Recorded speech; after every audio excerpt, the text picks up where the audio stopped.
I feel like I don't need to wait too long. I'm Jolton, Jolton. It's Jonesin. Why do I think it's Jolton? I'm Jonesin to get on this list once I spawn in. Hello.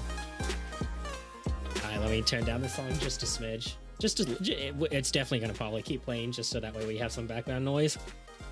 But man, I am wanting to hit this list like really bad. It was brought up to my attention, and so I have been extremely excited. I think it was brought up to my attention yesterday, and I ended up making my list and having it completed by now. Like even now, I was still editing the list slightly up until I hit the start streaming button. Just because I didn't text it. Let me answer. Let me get back to you, Lich. Private passenger, you want to learn? I mean, so personally, I really enjoy driving. I'm a big fan of driving. I drive a manual though, so I'm a big fan of driving. I don't care about automatic. It's just not as fun. I get it's more practical in terms of America and, you know, getting people to point A and point B. But I want to enjoy and have fun driving, so I drive a manual personally. If you see, it's hard for me to say don't learn how to drive because I like driving. So why would I not say don't learn how to drive? But let me turn it down.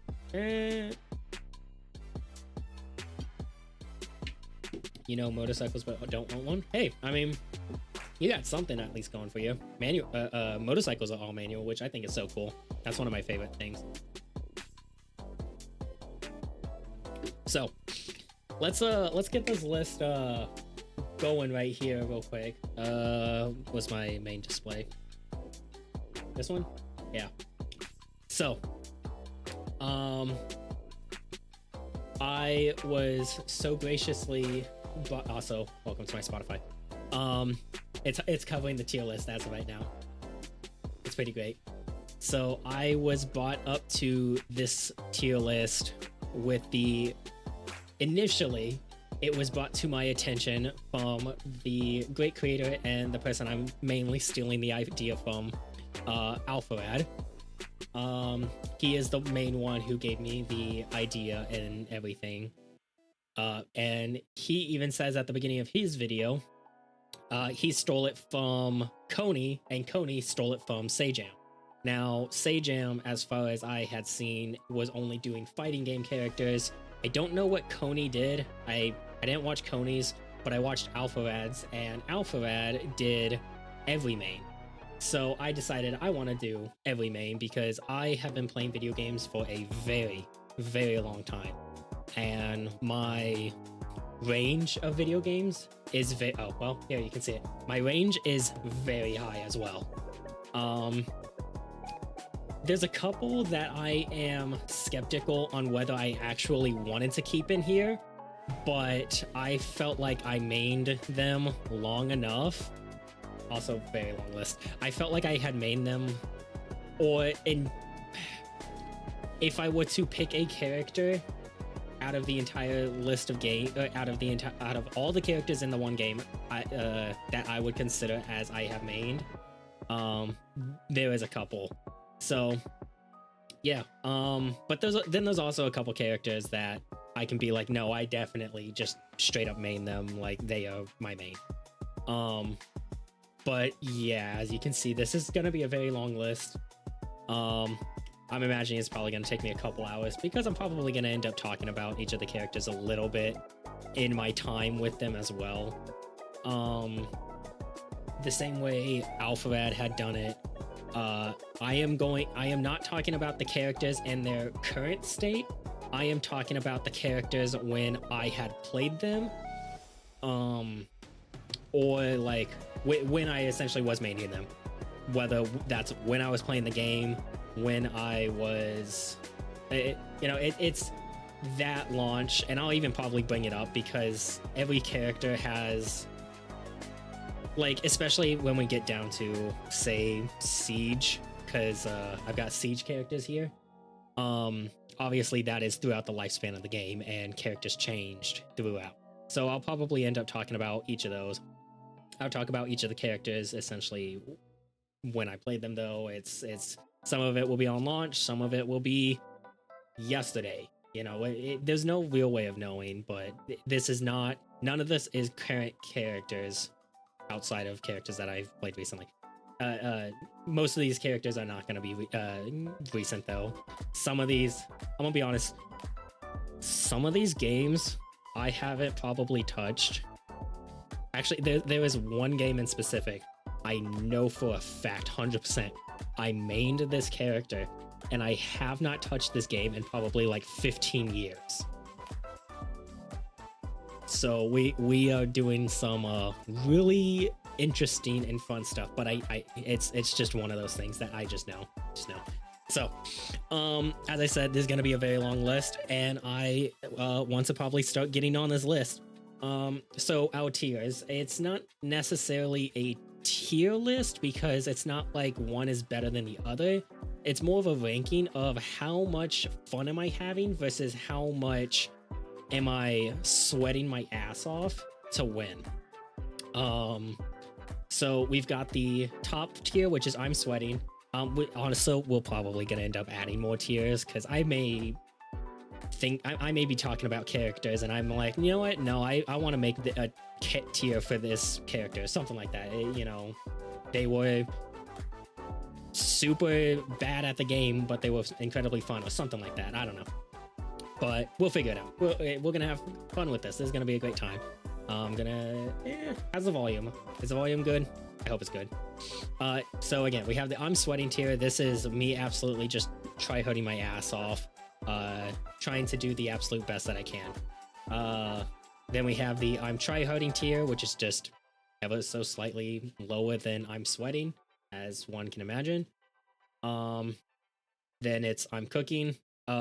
This is probably gonna be the middle road, where it's like, okay, I'm having fun with the characters, but I'm also I'm figuring I'm doing something with them where it's like I'm try-harding, but I'm still having fun. Once we get into like I'm sweating, it gets a little bit more into I am no longer having fun and I am playing to just win. But yeah, that's what the top tier is. It's like I am no longer having fun, but I know I'm going to like win a bit more often if I do this. Then we have the I'm enjoying myself. This is the I am playing for fun, just having a good time, but I'm still trying to win. And pretty much all of these tiers is gonna be like me trying to win, obviously, because you know winning is fun. With the exception of I'm here for fun. I'm here for fun. I have a couple characters I can think of where I would boot up certain games and I go into this game, I pick this main, and I'm like, I'm not gonna win. I know I'm not gonna win. That's not the point though. I am here for fun. I'm gonna have a great time, and damn it, I'm gonna enjoy myself. But that's not the I'm enjoying myself. That's the I'm here for fun tier. But yeah, no, the I'm here for fun tier is the tier where I pick characters and I did it because I knew I'm not gonna win, but it's just I'm having a good time. That's all. And then I have a bottom tier. I don't know if this should go above I'm sweating or below I'm here for fun, but this is they were just OP. I main a couple characters because or I can't even say characters. I've got some things on this list that's gonna be interesting. This is the OP list though, tier. They could have been fun, they could have not been fun, but they were just insanely good. If they were OP though, they're pretty much going to be going on this list when I main them, because again, there could have been characters on this list that weren't OP when I played them, and then they became OP after I stopped playing them, kind of thing. So I'm not really sure what to do with this OP list. Again, this entire list is completely subject to change. And we have a lot of different games. I have a lot of different mains in a single game. Like, for example, you can see there's a fuck ton of Overwatch people.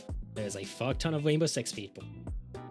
I am a very jack of all trades player, but I had specific mains to do specific roles. especially when it comes to something like, let's say, Overwatch or Smite. I made sure I always had a main within tank, had a main in DPS, had a main in mage, stuff like that. So I have a lot of different mains, and it splits up. And again, it's over the lifespan of when I was playing the game, so it takes a bit. But it is also all in alphabetical order because I put all of the pictures in folders first. I played R6. I did. I have like 1,200 hours in the game, which technically, or it comparatively, isn't a lot. But I was playing all the way back in 2015 up until, oh god, when is I guess right before Zero got introduced. So I was playing for like a good couple years though. But yeah, so it's all in alphabetical order in terms of the game itself. So we're gonna be going from game to game. It's not like we're gonna be jumping different games. We're gonna hit an entire game at once and then we'll move on to the next game kind of thing. But I'll hit all of my mains within that one game. And then we have these bottom pictures. These are the miscellaneous ones that I didn't really know where to put them in. So they're just kind of, well, I didn't have more than really one main, due to reasons that we'll get to later. We'll just kind of put them, they're at the bottom. We'll get to them though. We do also have some pictures that didn't translate too well. I'll make sure to describe certain characters that their picture didn't translate too well. Just so you know, it's very clear. I could have gotten better pictures, but I really want to get this going. I don't know how much I've played, but I started with Vigil came out and stopped when... Hang on. You started when Vigil came out and stopped when Buck... Oh, Buck lost his grenades. Buck lost his grenades? I didn't know Buck lost his grenades. They took Buck's grenade. Oh man. Oh, that's so upsetting. I have not played Buck since he like came out. His gun was so hard to use, and I got good at it. I got good at using Buck's gun, but there were just better characters, and I got a little bit more into Sledge, so I kind of jumped between Sledge and Buck. But yeah. So all right, I want to get this list because again, this is gonna be a bit. And I want to talk about each of the characters. So we'll start off in Apex Legends. He had Claymore and flashes when I stopped. Oh, damn. So yeah, we're gonna start in Apex Legends. I have not played Apex. I played Apex back when the game pretty much first launched. And I played pretty much up until... gosh, what's his name? Cryo? With the guy with the, like, drone. He's the Asian dude with like the drone that can fly around and scan. When he came out is kind of when I stopped, just because I got sick of battle royales and I wasn't having fun with them really anymore. But Apex was definitely a fun game. The characters were great. I love the Titanfall universe. Titanfall universe is pretty great. So the first main I ever had in Apex Legends was I'm gonna also try and do these in order of like when I main them, and the first main I ever had was Bloodhound. Apex was fun, yeah. Bloodhound was an interesting character. This was also at the very beginning of the game, so people didn't know what they were doing, and I ended up gravitating towards Bloodhound because everybody kept on wanting to go Wraith. Everyone wanted to go Wraith, and I get it, especially looking back on hindsight. Wraith is really good. She's got a instant out of a gunfight. I don't know if she still does now, but back then her just escape from any gunfight just because she wants to was really good. So I ended up picking up a different character, Bloodhound, and no one ever was picking up Bloodhound, and I liked his design. I thought his design was really cool. I really liked it, the way he looked. His ability I didn't really care for. You could track people's feet. Yours was Octane. I've got him. I'm gonna get to him. But yeah, Bloodhound, he had the ability to track characters or other players, and then he also had I think he had thermal vision at the beginning. I don't entirely remember Bloodhound's abilities because god, it's back when Apex came out, but I think Bloodhound was pretty good.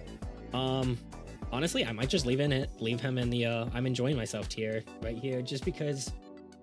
Again, this was at the beginning of Apex life, and so people didn't know what they were doing. People didn't know how to really be like good. Like obviously, people were good at shooters, but we're talking about movement, grenade utility usage, ability usage, stuff like that. Like people are still figuring it out. So Bloodhound, he was definitely like more towards the bottom. He wasn't necessarily I'm here for Frontier, just because of course it's a battle royale, so I was still trying. But I think he was I'm enjoying myself because he did what he did, and it was pretty good. After Bloodhound, because I ended up getting into a lot of situations or a couple of situations where people were still picking Wraith, and then the second pick was like Bloodhound, I ended up picking up Lifeline. Lifeline was a really good character. She had this ability that you could just go start reviving somebody. And I know they changed it to where I don't remember if they changed it to or from, but her revive ability had two abilities. One of them was you could go up to revive someone. She would just drop the drone and the drone would revive them. And then there was another one where the drone would just put up a shield to leave your revive protected. I don't really remember which one was her first one and which one was her second one, or if I'm even completely misremembering this one. But Lifeline was definitely a way better character in terms of when I actually started maining her. She just had a lot better usage and utility, and way more than Bloodhound. And so I don't know if I was necessarily tryharding with Life. I kind of was though, actually. Like Lifeline, I kind of was tryharding with her back in the day. Just because her I think it has to be the first one where she just dropped the drone to revive, because I remember dropping that drone and trying to continue the gunfight, to like suppress the enemy so that way they wouldn't just jump on us. So I think Lifeline I have to put on the tryharding, just because I did. This was also back before ranked Apex Legends were even a thing. So yeah, the revive was really good. Yeah, Lifeline was really good. And then she had the ability to just heal for free, so you could drop her drone, heal up, and then while you're healing, you can bring back your shields.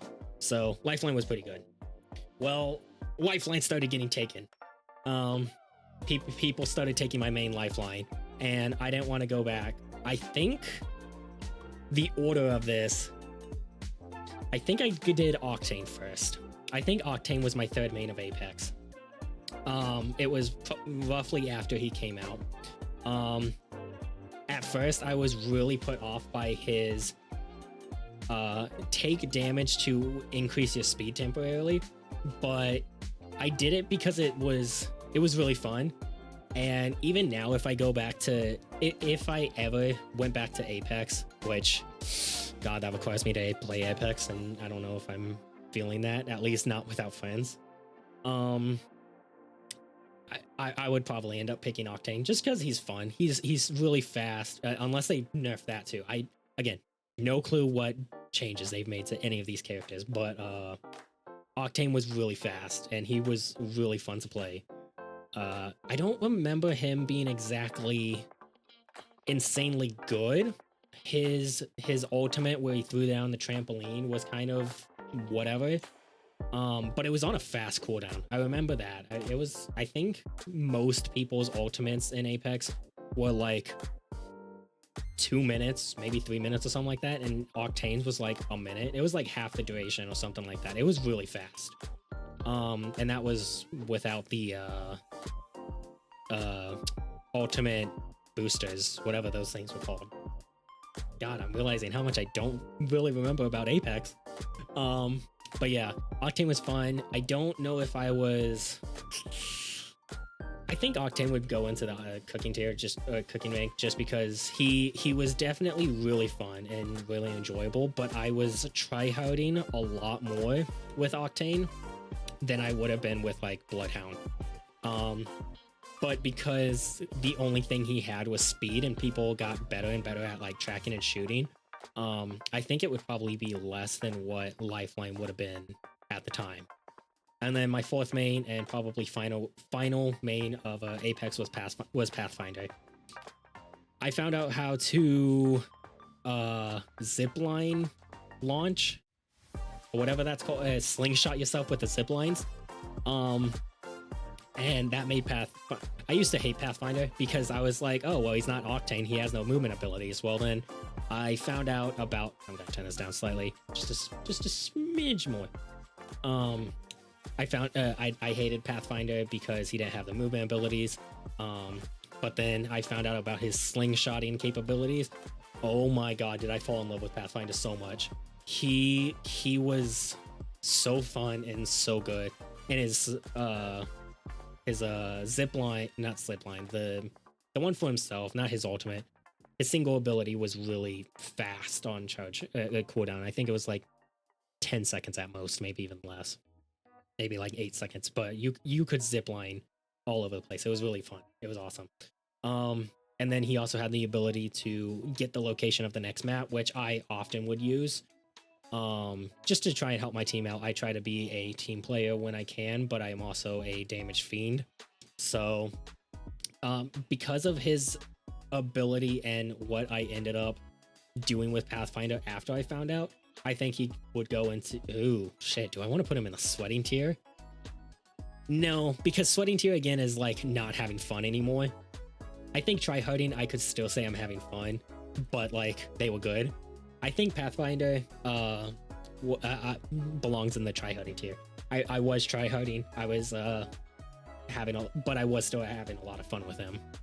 Slingshotting was super great, and it was really good for his movement. So he went from one of my least favorite characters due to his lack of movement to one of my favorite characters due to his movement. So it's interesting how things like that can happen. But yeah, hello, I'm making myself smidge bigger. So it's interesting how things like that can happen. But yeah, so yeah, that is my Apex. Binding of Isaac. This is one of the list. Now I can finally see how much of a tier hole you are. See, yes. I feel like Apex would be kind of a hard one because it was, again, pretty early in its life. But yeah, no, I'm a tier whore, and we'll definitely get to that. Maybe we're gonna get to it. We'll get to it. So Binding of Isaac. My first love and first main was Kyng. I was gonna say Binding of Isaac. I'm not sure if I wanted to count some of these games just because, for example, something like Binding of Isaac, it requires you to complete on all of the characters and really like find characters you like, which I haven't even gotten to. I have not 100% the game or anything like that, or 300 or whatever it's called. But I definitely have characters that I like significantly more than others, based on their playstyle or just their usage. And Kyng was the first one I fell in love with. He is probably the character I have the most wins with in terms of just getting the completion marks, because that's the stage I'm still at. I'm still just trying to get completion marks at everyone. I think Kyng is probably the hardest, the highest one that I have, and I'm probably gonna end up putting him in tryharding because I still have fun with Kyng. We love Kyng in the stream, yeah, we really love Kyng. I still enjoy and have fun with Kyng, but he is I mean, he's just a really good Binding of Isaac character all around. He's got the lucky foot, he's got the pick lock pick, whatever it's called, paperclip, is that what it's called? I don't entirely remember the name of it, but he's got really good stats off the start, and then once you just get good items, he snowballs even more. Like, of course every Isaac character will just snowball more, but Kyng is consistently better in my opinion, or at least in my playing, that I would say Kyng is my biggest main, and I constantly still play Kyng. The second one I would say is Bethany. I came to really like Bethany when Repentance came out. always good pills. Oh yeah, Kane's always got always good pills. Bethany, she is a lot of fun. Her wisp and her activated item synergy is just wacky and fun.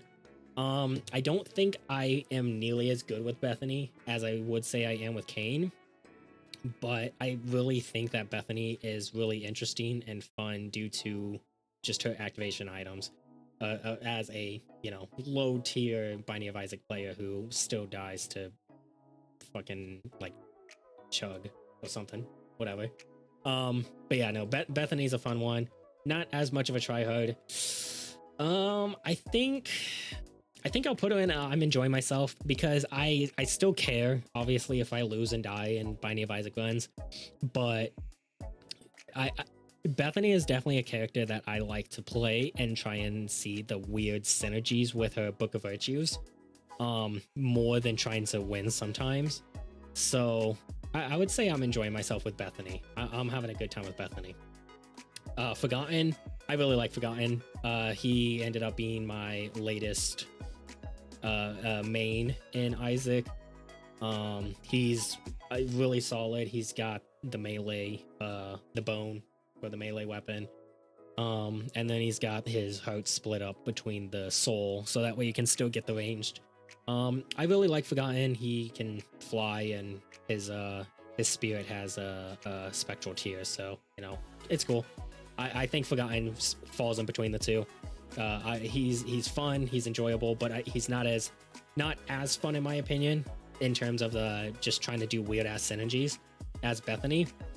And I'm definitely not trying nearly as hard with I'm not tryharding as much with Forgotten as I would be with something like Kane. So yeah. Next one is Borderlands. This is gonna be Borderlands 1. My only main in Borderlands 1 was Mordecai. I liked his bird, and I just didn't really care about the other characters. Roland as a sentry placer in Borderlands 1, it just didn't fit me. I ended up coming back to Borderlands 1 like years later and playing Brick, and he was fun. The whole like punchy melee style was really fun. But Mordecai, he was fun, and it's a Borderlands game, so it's a PvE. It's really laid back. It's pretty chill. He's probably gonna be in the I'm enjoying myself just because it's Borderlands 1 as well. It's very early in its lifespan. They didn't not everything was balanced in that game. I don't know if Mordecai is one of the more broken characters, but he was fun from when I played him. I think I beat the game twice, maybe 3 times with Mordecai, and I never played anyone else. I didn't care about playing Lilith. I didn't care about playing Brick. I didn't care about playing Roland. I enjoyed my bird in my sniper man. I didn't even play with snipers. I played with shotguns and assault rifles, which we'll get to. But yeah, I like Mordecai. Rest of Borderlands will go a bit faster just because, you know, it's the same game. Athena, she was my main throughout Borderlands pre-sequel. I liked her. I probably tryharded a bit more with her. I still found her fun. I was gonna say I found her more fun than Mordecai, but honestly, Mordecai had the elemental bird from what I remember. So Athena, I'd say I probably tryharded a bit more, but I also was a lot older because the time between Borderlands 1 and pre-sequel is a pretty big jump. So I'm gonna put her in the cooking because I was probably older and I tryharded a bit more. Zero, he was my first main of Borderlands 2, and he was okay. I did not care for his skills, but kind of like Mordecai, I didn't care about playing Maya. I didn't care about playing the Gunzerker, and I didn't care about playing Axton, because Axton was that, you know, sentry turret style. I ended up later going back and playing Gunzerker, but I didn't care about anyone else really. Of course, and when I say care, it's always about gameplay wise, never story wise. I really liked the cast of Borderlands, both 1 pre-sequel and 2. They were fun characters. When I was going through it initially, it was a great time. And next one is Gage. Gage was really fun. I know the picture, not all of the pictures cropped well. So that's another reason why I'm gonna explain certain characters. So Gage was really fun. She was the first DLC character of the Borderlands lineup. DLC character. Did I say DLC character? Borderlands 1 had DLC. Borderlands 2 had its first DLC character. Because I don't remember Borderlands 1 ever getting a new character outside of the 4. Gage was really fun. She was really good. I probably try-harded a bit more with Gage. Honestly, she's super easy though, because it's literally summon your robot and let it just go do its thing while you kind of fight. So honestly, I might keep... God, I'm worried a lot of characters are going to go into the I'm cooking tier. I might have to make some more tiers to split it up.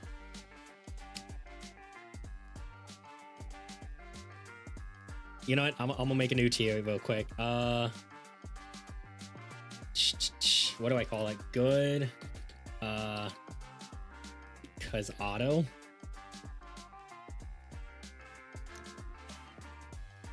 I think good cause auto is pretty good, because it's like with something like Gage, I didn't have to do much. I just used my ability, got my robot, and kind of just did it. I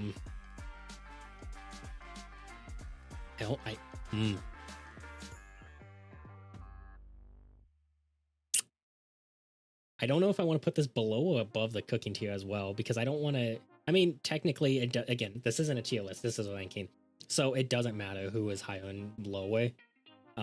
It's just a matter of, you know, putting characters. So if we're making a good cause auto tier, I feel like Mordecai goes in that tier because he's pretty much auto. Do I want to put Athena? Athena's pretty... Zero, I played in a crit style. I didn't play a sniper. I played his like weak point crit skill tree, whatever that was. And Athena, I ended up playing her shield, which wasn't necessarily auto, but it was really good. Just because you got to block bullets and you literally blocked all damage or 90% of the damage or whatever, and then you get to launch it back at the enemies. Like it was pretty brain dead. It was pretty easy. I think we'll just leave it like this for right now. Again, this entire ranking is subject to change, but Gage and Mordecai are going to be in the good cause auto tier. I didn't have to think with them. Use my ability and then continue just doing whatever I was doing. And then we got Krieg. Krieg is probably one of my favorite characters, playable characters in Borderlands. He was super fun, really funny, because this was also back when Borderlands 2 had just released Krieg, and I had a much different brain back then. If I went back and watched everything about like Borderlands 1 and 2, or like replayed it probably wouldn't hit the same. I probably wouldn't find it nearly as funny, which is why I'm going to forever live in my everything is bliss stage of Krieg was really funny. And he is still funny in my head, and he's going to stay funny in my head. He wasn't bad by any means, so I don't think he belongs in the I'm here for fun, but he's definitely in the I'm enjoying myself, because he was good too. He was decent. I don't know if he wasn't auto, and I wasn't necessarily cooking with him, so I think, you know, just in the I'm enjoying myself. Krieg is a fun, you know, get your buzz axe melee character and just go to town. Now we get to Warhammer Darktide. So I've made all 4 classes. I've gotten all of the characters to max level, and so I've got some opinions on each of the classes, on where they're like weaker and where they're stronger. The first one is the Ogryn. The Ogryn is the big dumbass character, but I love him so much.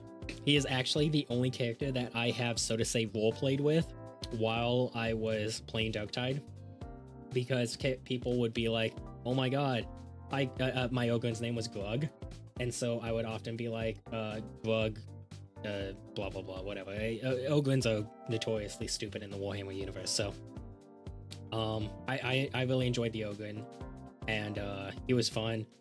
I think he was good too. I think the Ogren belongs in the cooking tier, just because I wasn't necessarily try-harding with him, but he was definitely still a fun class, and he was good. I used the Bull Cleaver that had a very good side-to-side sweep on its heavy attack, and then the auto shotty, and he would mow down waves, and he was pretty good at clearing out the bosses as well. So Ogren goes on cooking.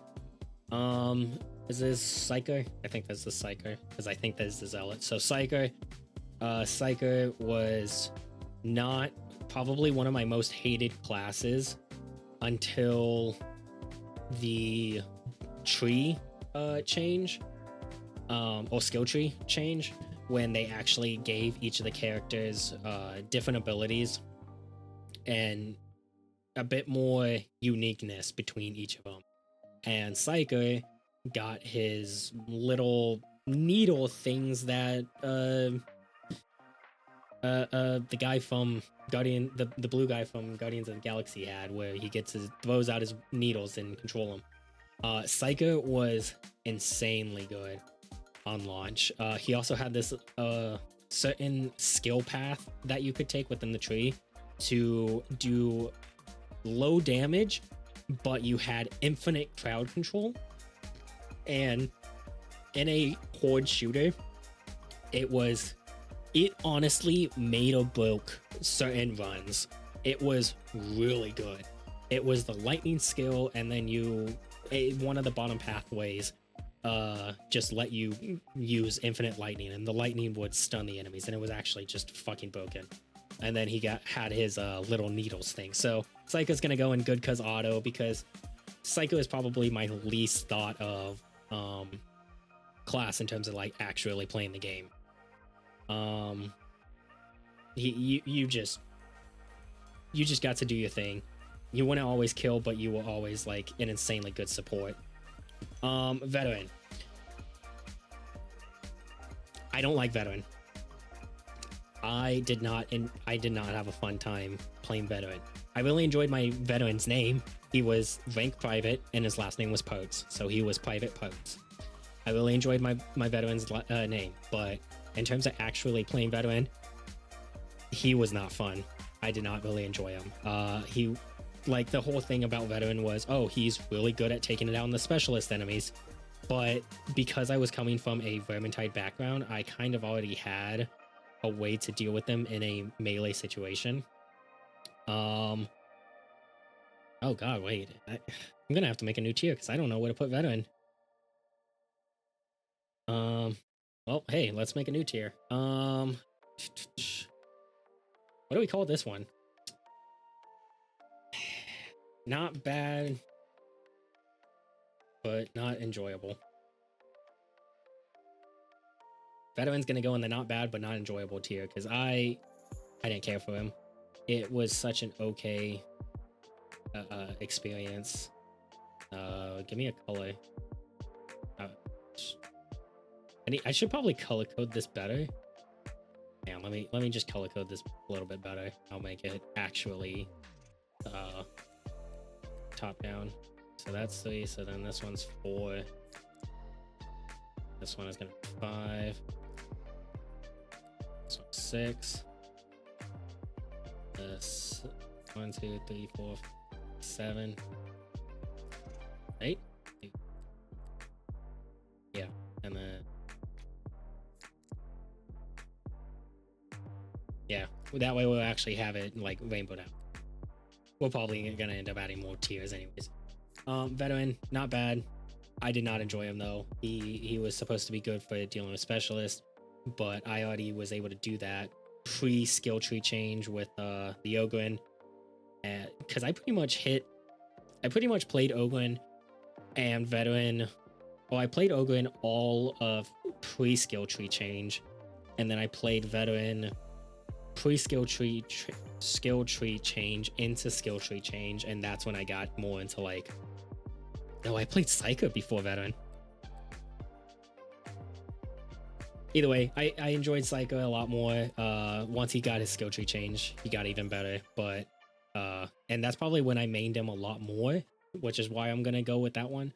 Pre skill tree change, Psycho, he had really good staffs, like the orb ball staff or whatever that was called, that penetrate through enemies and did insane damage. So Psycho, good kids auto, veteran, not bad. I didn't enjoy him. And then Zealot. Zealot is my most fun class.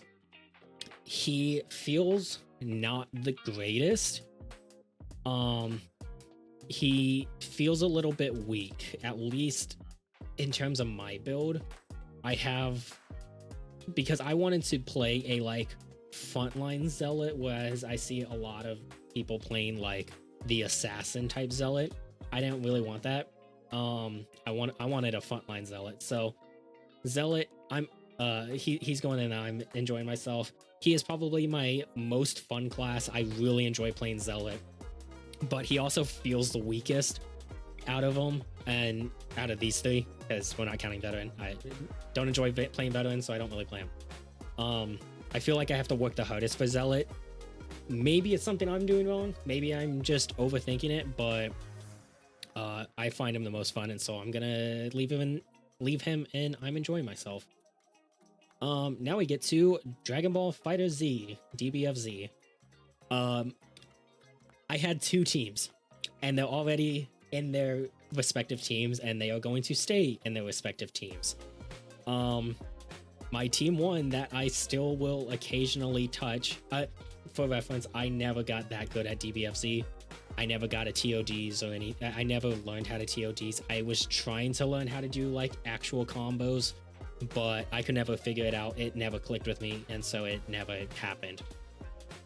But because of that, I have a Super Broly, Z Broly. I forgot what he's called because he's technically Super Broly.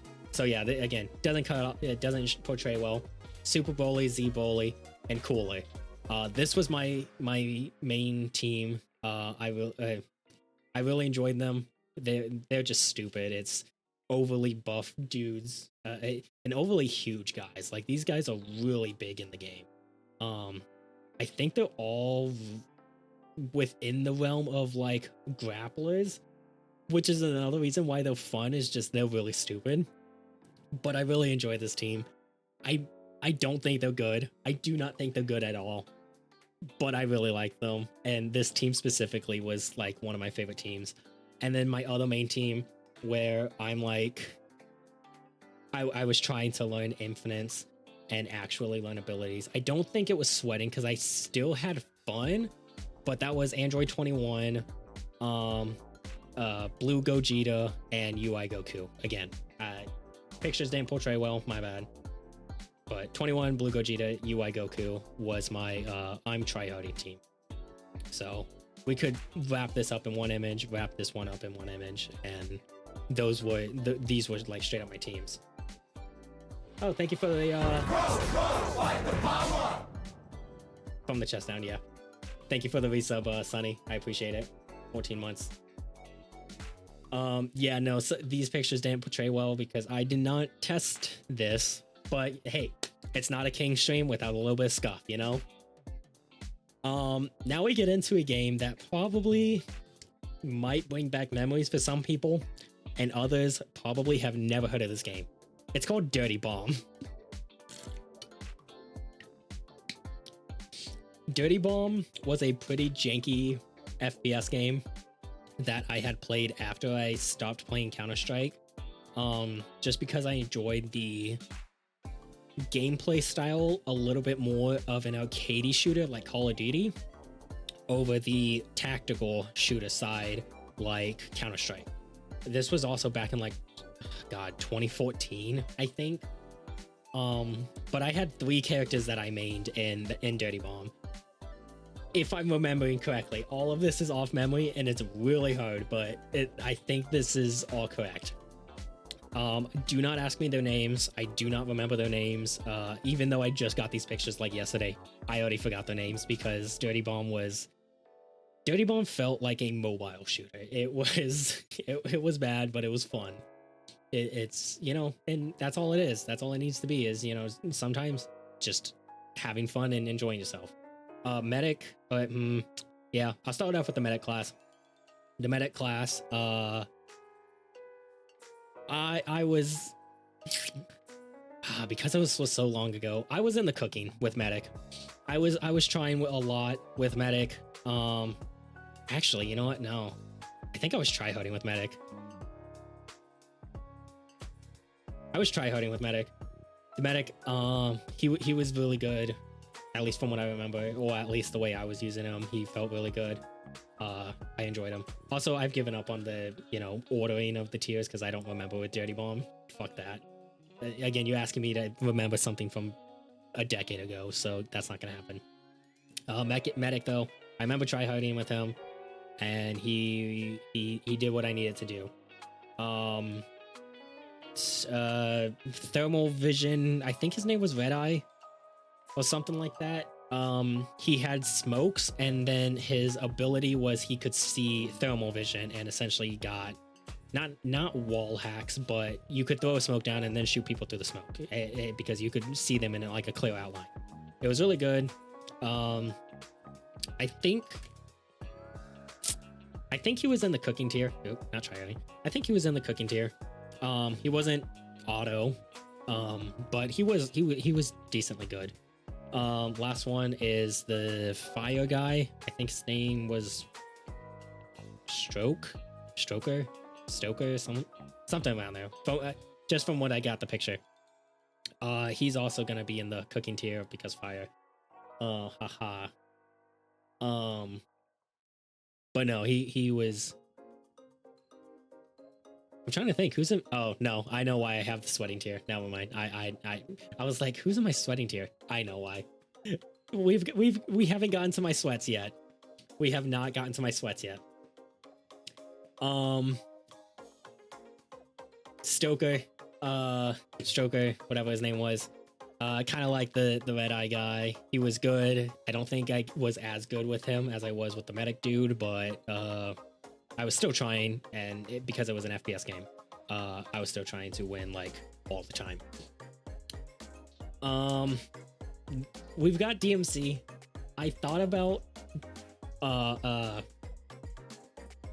including Dante just because you technically have to main him throughout the series, but I decided against it because you have to main him, and Dante never clicked with me.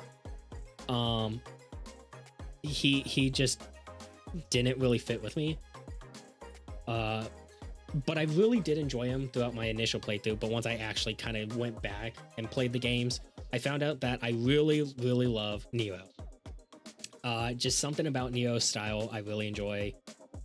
It was really great. It was a fun time. I enjoyed figuring out the timing about it to try and get his exceeds. I still haven't exactly figured out the timing on his perfect exceeds, but his normal exceeds and just constantly bouncing enemies through the exceed was really enjoyable and really fun. With Neo, God,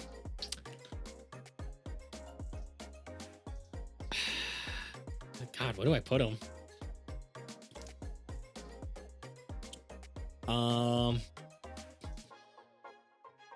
Because I don't think Nero is necessarily a sweat. I just don't want to be constantly filling up this cooking tier. But I guess we're gonna have to, just because it's kind of just where he belongs. He is still fun, he's enjoyable, but he's not overly sweating to where I'm like no longer caring. Virgil is probably gonna go in the good cause auto. Good cause auto kind of almost feels like on the same side of like tryharding. Virgil could honestly feel like he's in the tryhard section, just because on stream I spent probably like an hour, maybe two, which, you know, hindsight mistake, but I was trying to figure out his judgment cuts. So if you want to count that, learning Virgil was tryharding. Once I learned Virgil, And even then, I still am not even that insane compared to some people. I don't have it in my hands or in my brain to constantly swap weapons the way some people do. I enjoy using the Yamato with Virgil, and that's pretty much about it. It's my favorite weapon to use, and it's just super enjoyable with Virgil specifically. But yeah, learning Virgil, tryharding. Now that I have figured out his judgment cuts, he's in the good cause auto. He's pretty auto. I don't really have to think much with him anymore. I've got the timing down, and his judgment cuts are just really broken into insane. Next one is Deep Rock Galactic. This was a kind of short-lived game in terms of what I played and what I mained, but my first main was the Scout. I did not look a lot into Deep Rock Galactic, and I probably should have, but I never knew that the Scout was considered as one of the hated classes just because he's a very selfish class.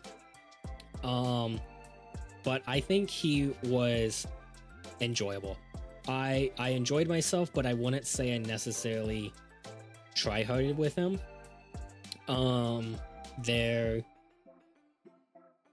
Man, what do I even say about the Scout? Like he's kind of a selfish class. He's got the grapple hook for himself. His weapons are good, but like he doesn't really contribute anything to the team as itself. And I just didn't know this when I played him, so I saw the grappling hook, and I'm like, I was a selfish. I was a selfish Deep Rock Galactic player when I first started playing it, and I enjoyed myself with him, and I wasn't necessarily tryharding with him. The gunner or minigun, whatever he was called, he definitely brought a lot more to the table than the Scout. He brought the team grappling hook. Good damage, a lot of suppression overall. I almost want to put him in the good cause auto section, but he wasn't necessarily auto. Like if I had mained the engineer of Deep Rock Galactic, engineer probably would go in that auto selection. But I was probably cooking a bit more with the gunner over the Scout just because of how it was. All right, cool. So Dark Souls, we got the good old fun of Dark Souls. This includes 1, 2, 3 Elden Ring, the Soul series outside of Bloodborne. Just because Bloodborne is a unique game in its weaponry, I should say. So I started off, my first initial playthrough was it was an all-around deck build, but I remember I mainly used Dex weapons just because they were fast, and I was really afraid of getting hit and taking damage that I would play Dex weapons. So I used to be a Dex soy jack. I don't even know where I necessarily want to put Dex because it was beginning of my Dark Souls playthrough. So it was, I mean, the reason was because I was kind of tryharding the game. Like I didn't want to get hit that often. Yeah, I think when I mained Dex, I was tryharding. Again, the entire reason I even mained Dex initially was because I didn't want to get hit. So I wanted to be very safe. And of course, this was before I had known the moves and everything, so Dex was, I would say, is tryharding just because I wanted to be so safe, and I didn't do a lot of damage, but I wasn't getting hit very often. Strength, it's way more fun. It's way better. Strength is the best fucking thing to ever exist in any of the Soul games. Strength team, let's go. However, I think I think strength goes in the cooking, because I am enjoying myself, but it's not to the point that it's like easier. I have to spend a lot more time like actually picking my swings. So I think strength will have to go into the I'm cooking just due to that fact alone. Bloodborne. My first weapon that I mained was the threaded cane. The threaded cane was so fucking cool when it came out, and Switch weapons were new. So the threaded cane was just enjoyable. It was a sword and a whip, and it was great. I think it mainly would fall into I'm enjoying myself. Threaded cane would fall into I'm enjoying myself. I don't remember it doing a lot of damage, but I mained this weapon for a very long time. Just because I like the look of it. A lot of the other weapons, of course I tried every weapon.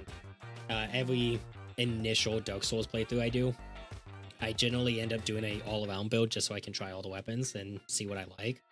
I didn't do that with Elden Ring now that I really think about it, but anyways. Threaded Cane was cool.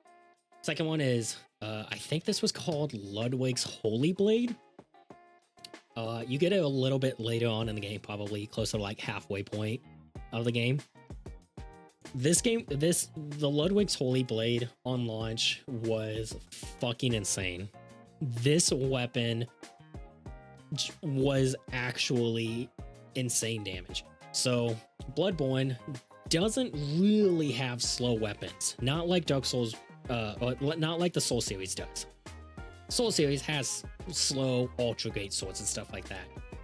I feel like the Ludwig's Holy Blade, when you had it in its greatsword format, it had the damage of ultra great swords, but it had the swing speed of regular great swords. Of course, it's Bloodborne, so it's faster. But yeah, you don't really have you don't have overly slow weapons in Bloodborne. And they had to have nerfed it by now, because the Ludwig's Holy Blade was actually insane. I remember having the Ludwig's Holy Blade at a damage point of like 11 or 1200 per swing. And again, it had the swing speed of like a normal greatsword. It was actually insane. And I think it's my first pick for it was OP. I mained it because it was OP. I don't even remember the moveset. I remember the damage numbers. I remember Ludwig's once I got Ludwig's Holy Blade, I think that's again what it was called. Maybe it wasn't called that. Either way, the great sword though.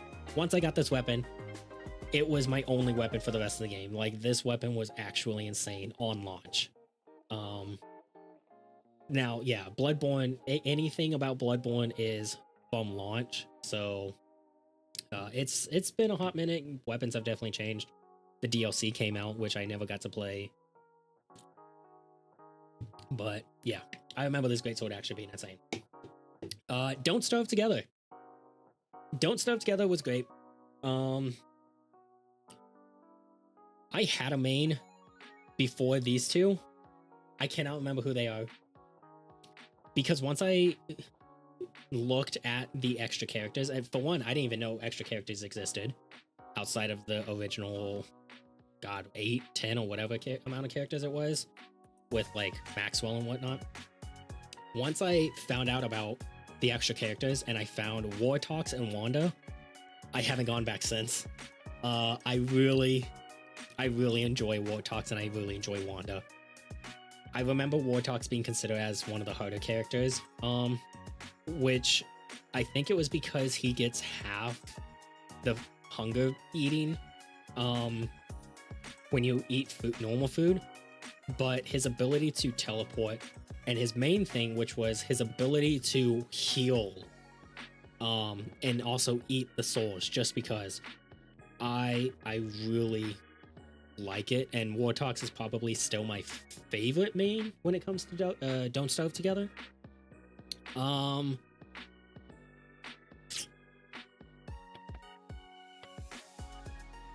think Wartox is I'm enjoying myself because I find Wartox really fun. I'm not good at let me also preface this. I am not good at Don't Starve Together. I think the most I have lived before I died was like 15, maybe 20 days. I am not good at Don't Starve Together. But out of what I've mained, I really enjoy Wartox. Wartox is really fun. Again, he's got the teleport, and he's kind of a support character. I really enjoy him. Wanda, she's a DPS monster, but she's the beginning of our glass cannons. Because we have some glass cannons. I remember Wanda's whole thing was she does more damage with her pocket watch, which had infinite durability the older she was. And it's like a whole time management thing. Wanda, I always wanted to upgrade her pocket watch when I really started figuring out and maining Wanda. And there were a couple times that I would just spawn in and try to beeline into upgrading her pocket watch. It never worked. I kept on trying to go from beginning of the game to end game content, and it never worked. But I think because of that, is she gonna be my first sweat? I don't think she can be my first sweat just because I did enjoy playing her, but I was definitely tryharding with Wanda to the point that I started having less fun because I wasn't trying to do the fundamentals of Don't Starve Together. I wanted to get that upgraded pocket. I wanted to get her upgraded pocket watch stuff, like her revival and stuff like that. Like I wanted that, and that was it. So she definitely started bordering the line of I'm no longer even having fun because I wasn't doing the fundamentals and I just constantly kept on dying. EDF. So I've only played EDF 5. The first one we have is Air Raider. He was my first main. He is the first character I played. I tried all of the characters. I hated Wing Diver because of her charge up weapons. I did not like that. I didn't like the assault class. I don't remember what the assault class is called. Didn't like him. He felt a little bit too basic. And I didn't like Fencer because he was really slow. I didn't like that. So I ended up maining Air Raider for a good while. Just because, you know, carpet bombing is really fun.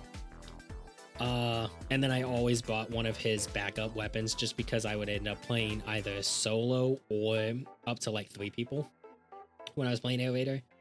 But carpet bombing, air striking with Air Raider was super fun.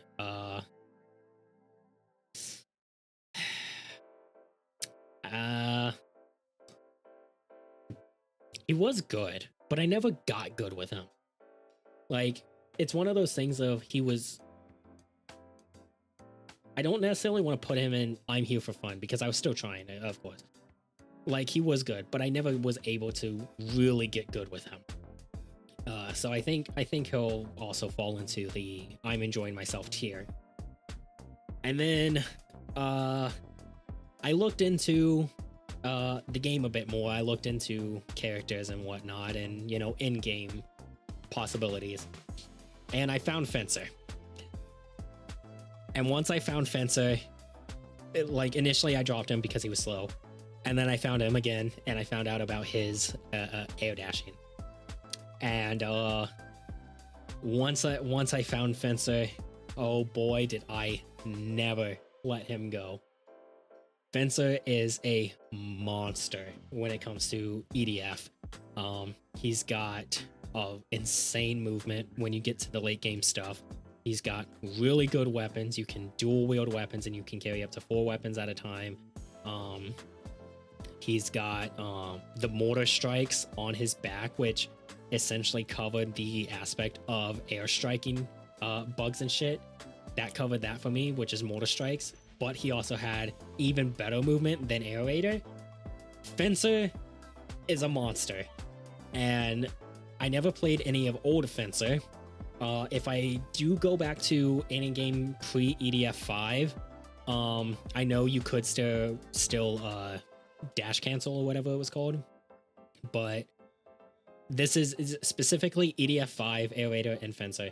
Fencer is the first. I lost Fencer. Fencer is my first sweat tier. He I have a lot of fun with Fencer. Let me say he is not in, even though he's in the sweat tier, I have a lot of fun with him. But he is definitely the tier where he started breaking out where I am sweating to like when I started figuring out the character, I was sweating. Now when I play him, if I'm not winning because I have some higher tier weaponry, if I'm playing him and I'm losing, I am upset. Fencer is a sweat, and man, do I love Fencer though. He is so great and super fun. It just sucks that you have to get to that later. No, I don't even want to say end game stuff. You just have to get to the mid game part just to unlock that like air dashing for him to actually like really start being fun and really click. And once you add in the mortars and stuff, oh man, oh it's such a blessing. As I said, I picked up Fencer. I have not let him go since. Anytime I boot up EDF, I play Fencer, which sucks because I really want to experience some of the later game weapons and items of the other characters. But God, I cannot let go of Fencer. Fencer, he's just fun. But he is definitely a sweat of mine. I am sweating with Fencer. Oh boy, how much of those lists have I gone through? A little less than half, I think. I think once we get into the MOBA, it's like, or the multi-classes, Overwatch, 06, Smite, that's gonna probably take a while. So I'd say a little less than half. But oh man. Next game is For Honor. This game was really fun. When the game came out, I was extremely disappointed.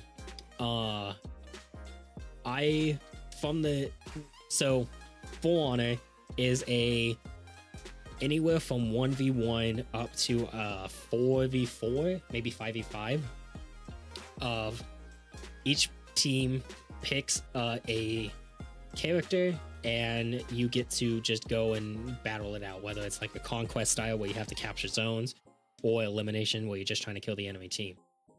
I was extremely disappointed with For Honor when it first came out because I thought it was going to be a Vikings versus Samurai versus Knights, and because that's how they portrayed it. And I thought it was going to be like a 3v3v3.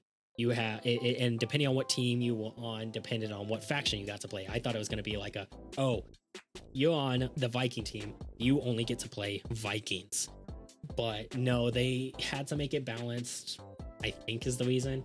So if you're on one team and you could be playing a Knight and you could have teammates of a Viking and a Samurai. And I didn't like that. But I still played the game for quite a while because it was a fun game. It was an enjoyable quote unquote fighting game because it technically is a fighting game, but it's not really a fighting game either. Like I'm not gonna get into that. Either way, I do not remember the order, but the first one we're gonna go over is the Berserker. Berserker, he was really strong. I remember I picked him up a bit. I picked Berserker up early in the game's life to where everyone was still figuring things out, and he was good. He was an assassin style class, so he did a lot of damage when you got through. And I think I ended up doing a lot with Berserker. I think I was cooking with Berserker because of just how I played. I never played Orochimaru, whatever is it. Wait, hang on. One of them is the Naruto character, and I can't remember which one it is. I think Orochimaru is the Naruto character. Orochi was the samurai character. So I'm gonna call him Orochi, and hopefully I'm not wrong. Everybody wants to play Orochi. I don't know why. It was probably like Wraith in Apex. He was probably really good, and I just did not look at it. I ended up, I was playing I played a little bit of like the Warden and stuff, but I would never consider them my main. It was more so, playing all of the classes, trying to figure it out. And I think Berserker was one of the first. Oh, wait, hang on. Before Berserker, launch, PK, Peacekeeper. She was OP. She was insane. Her bleed was actually nuts. And again, this was at the launch of the game. People had no clue what they were doing. Also, should I make this bigger? I don't know if I need to make this bigger at all. So well, I'll make it slightly bigger so we can see better. PK, launch PK was insane. Her bleed was insane. She did a lot of damage. I mained PK because she was OP. She was so broken. And so, you know, that's why I mained PK. Berserker, I was probably cooking with Berserker after PK got nerfed. He was also an assassin style type, so I was transitioning from assassin to assassin. It wasn't that bad, but everyone wanted to play Orochi. I didn't care for playing Orochi. I don't know. Orochi was definitely probably the most anime style, so that's probably why. But man, I wanted to play Knights. Knights were some of the things I really wanted to play, and I think that's one reason I gravitated to Peacekeeper at first, because I'm a big sucker for Knights. Knights are really cool. After Berserker came Nobushi, I think was her name. I ended up picking up Nobushi and maining Nobushi for quite a long time, actually.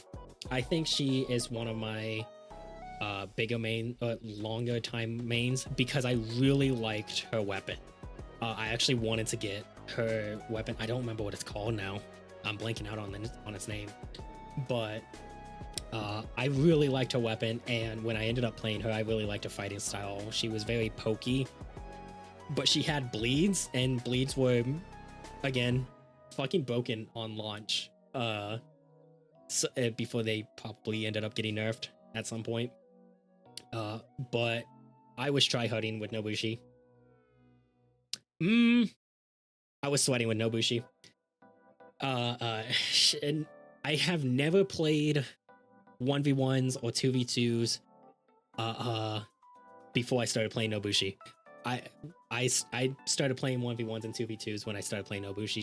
Nobushi was so good. And again, she had bleed, and bleed was actually just astronomical.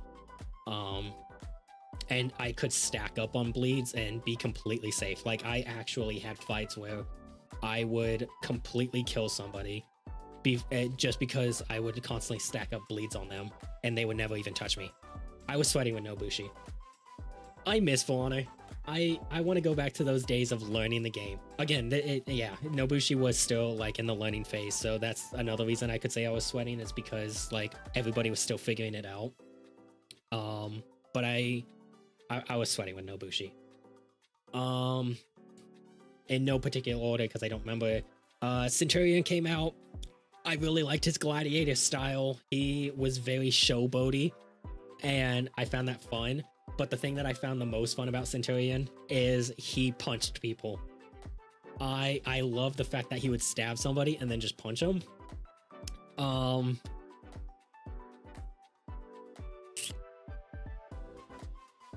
He was also really good. I remember Centurion being really good at one point.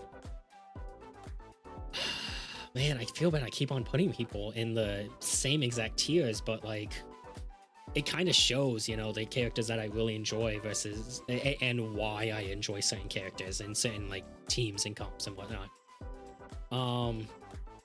But yeah, Centurion was very showboaty. He was punchy. I enjoyed him. He was great. They came out with Hitokiri. She was broken. I could be mistaken. It could have just been that nobody really knew how to play her when I played her, which was the launch of her. But she had a lot of unblockables, and people still weren't the best at blocking. I also feel like I remember she had an unblockable like low that people were really bad at parrying. But yeah, I mained Hitokiri for quite a while because she felt really, really broken. If she's not in the OP section, then she was probably in the sweating section because she just felt that good. But this, I feel like I didn't really have to try hard with Hitokiri. I didn't really have to try hard with Nobushi, but I don't think Nobushi was as broken as like Hitokiri or launch PK was. And then at some point, whenever in that journey was, I picked up Lawbringer. My boy and my man Lawbringer. I was not, I don't think Lawbringer was nearly as good as like Nobushi or like Centurion or something like that. But there was something about Lawbringer, just the giant hulking like knight with a fucking halberd. I loved Howard. I loved Lawbringer so much when I actually started playing him. I think I started picking him up because I was getting fucked over because I didn't know how to fight him. So and I have a lot of fun with Lawbringer, but I was also tryharding with Lawbringer. I never, because he wasn't as good in terms of the damage department, he was definitely more of like a frontline defense side. I don't want to put him in the sweating side. Just because again, I never did like really 1v1s or the 2v2s. I think I did the 3v3 eliminations, if that was a thing. I can't even remember. But Nobushi was definitely my sweat character. Lawbringer was like the fun, one of the funnest characters I had in the entire game, and he was like my most tryhardy character though. Just after Nobushi. Killing Floor 1 specifically, I mained medic. I did not know what I was doing. I didn't even spend enough time in Killing Floor 1 to really say I mained anyone else. But I mained medic. I don't think they were bad, but I don't remember super enjoying myself with medic, and they are going to stay in the not bad but not enjoyable tier. Berserker. Berserker's super fun. I don't know how good I don't know tier list for Killing Floor 1 or Killing Floor 2. Berserker is specifically Killing Floor 2. Medic is specifically Killing Floor 1. I don't know the tier list for either of those games. I'm never going to know, and I'm never going to find out unless somebody just tells me. I really like Berserker. He's super fun. Once you learn parrying, it's like a godsend. When you learn how to parry, the entire Berserker changes completely. You go from occasionally be able to kill certain enemies and stuff like that to parry. You get a buff of doing like 25 or 50% extra damage or something. You start one-shotting like higher tier enemies. It's actually insane. And I think because of the parrying, I think I want to put Berserker in the tryharding. I spent a lot of time trying to figure out the parry window for almost every enemy, and I even had to reassign my parry button just so I could hit it faster and be able to react a lot more. Damn, doing this tier list and talking this much actually is drying my throat out. It's insane. I keep having a drink.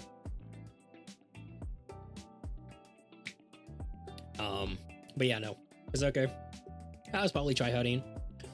And I'm also really excited for Killing Floor 3. And guess what? I'm probably going to play Berserker in Killing Floor 3. Unless they add a new class that I'm extremely interested in. Just the melee aspect of it. Oh yeah. No, Berserker's Berserker's in the tryharding. I never had to reload with Berserker, and that was another reason I picked him up. Every other class has guns.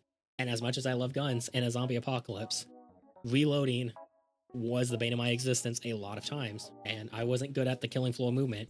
But Berserker was just super safe and super damage. He was a tank in a literal sense. He outputted so much damage and could take so much. It was great. So yeah, Berserker falls on the tryhard tier now that I really think about it a bit more. These didn't translate very well, but this is the Left 4 Dead section. This is supposed to be the auto shotty, whichever one you want to, the combat shotgun or the auto one, it doesn't matter. They're the same. This is talking specifically on Left 4 Dead 2, because Left 4 Dead 1 only had the auto shotty, and we can count that too. It does not matter. It's all pretty much the same gun. It doesn't matter. The auto shotty, I'm tryharding with this thing.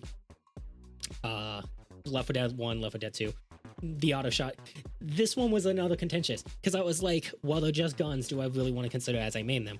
But then I thought, well, as I was making this list, I'm like, if I ever get the option to grab the auto shotty, it does not matter what gun I have. It does not matter what attachments or mods like do I have a laser sight M16 or AK laser sight with explosive rounds in it. I will drop if a auto shotty comes through. I love the auto shotties in the Left 4 Dead series.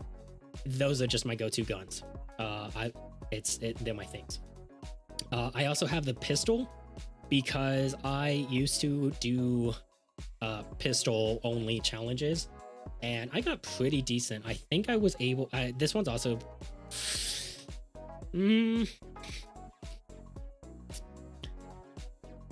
so we're talking about maining. If I'm maining the pistol, then I'm sweating.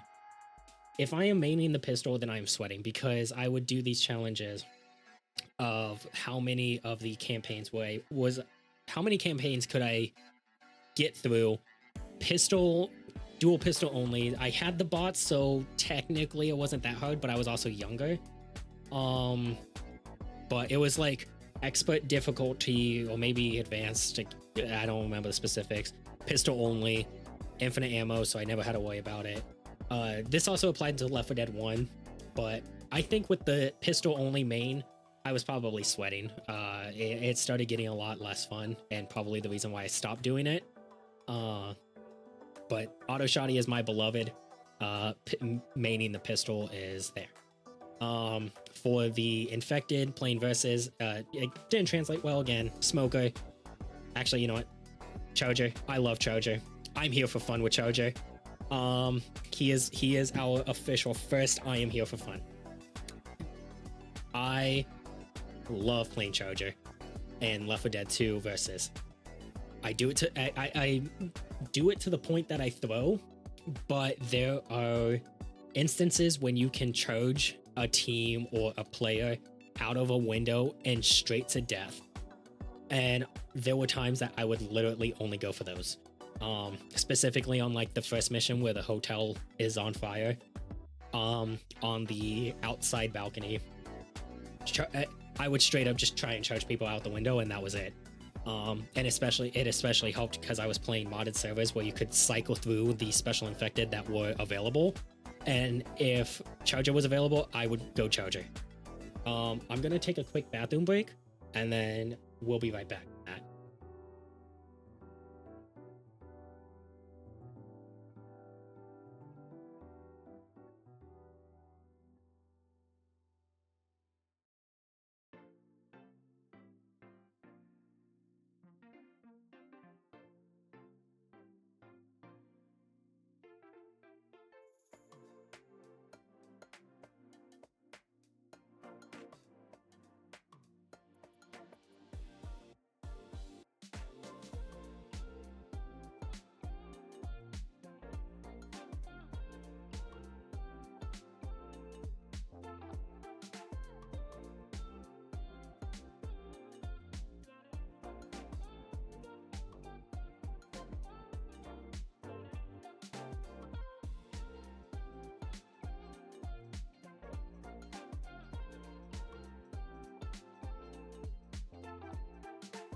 Mic is muted.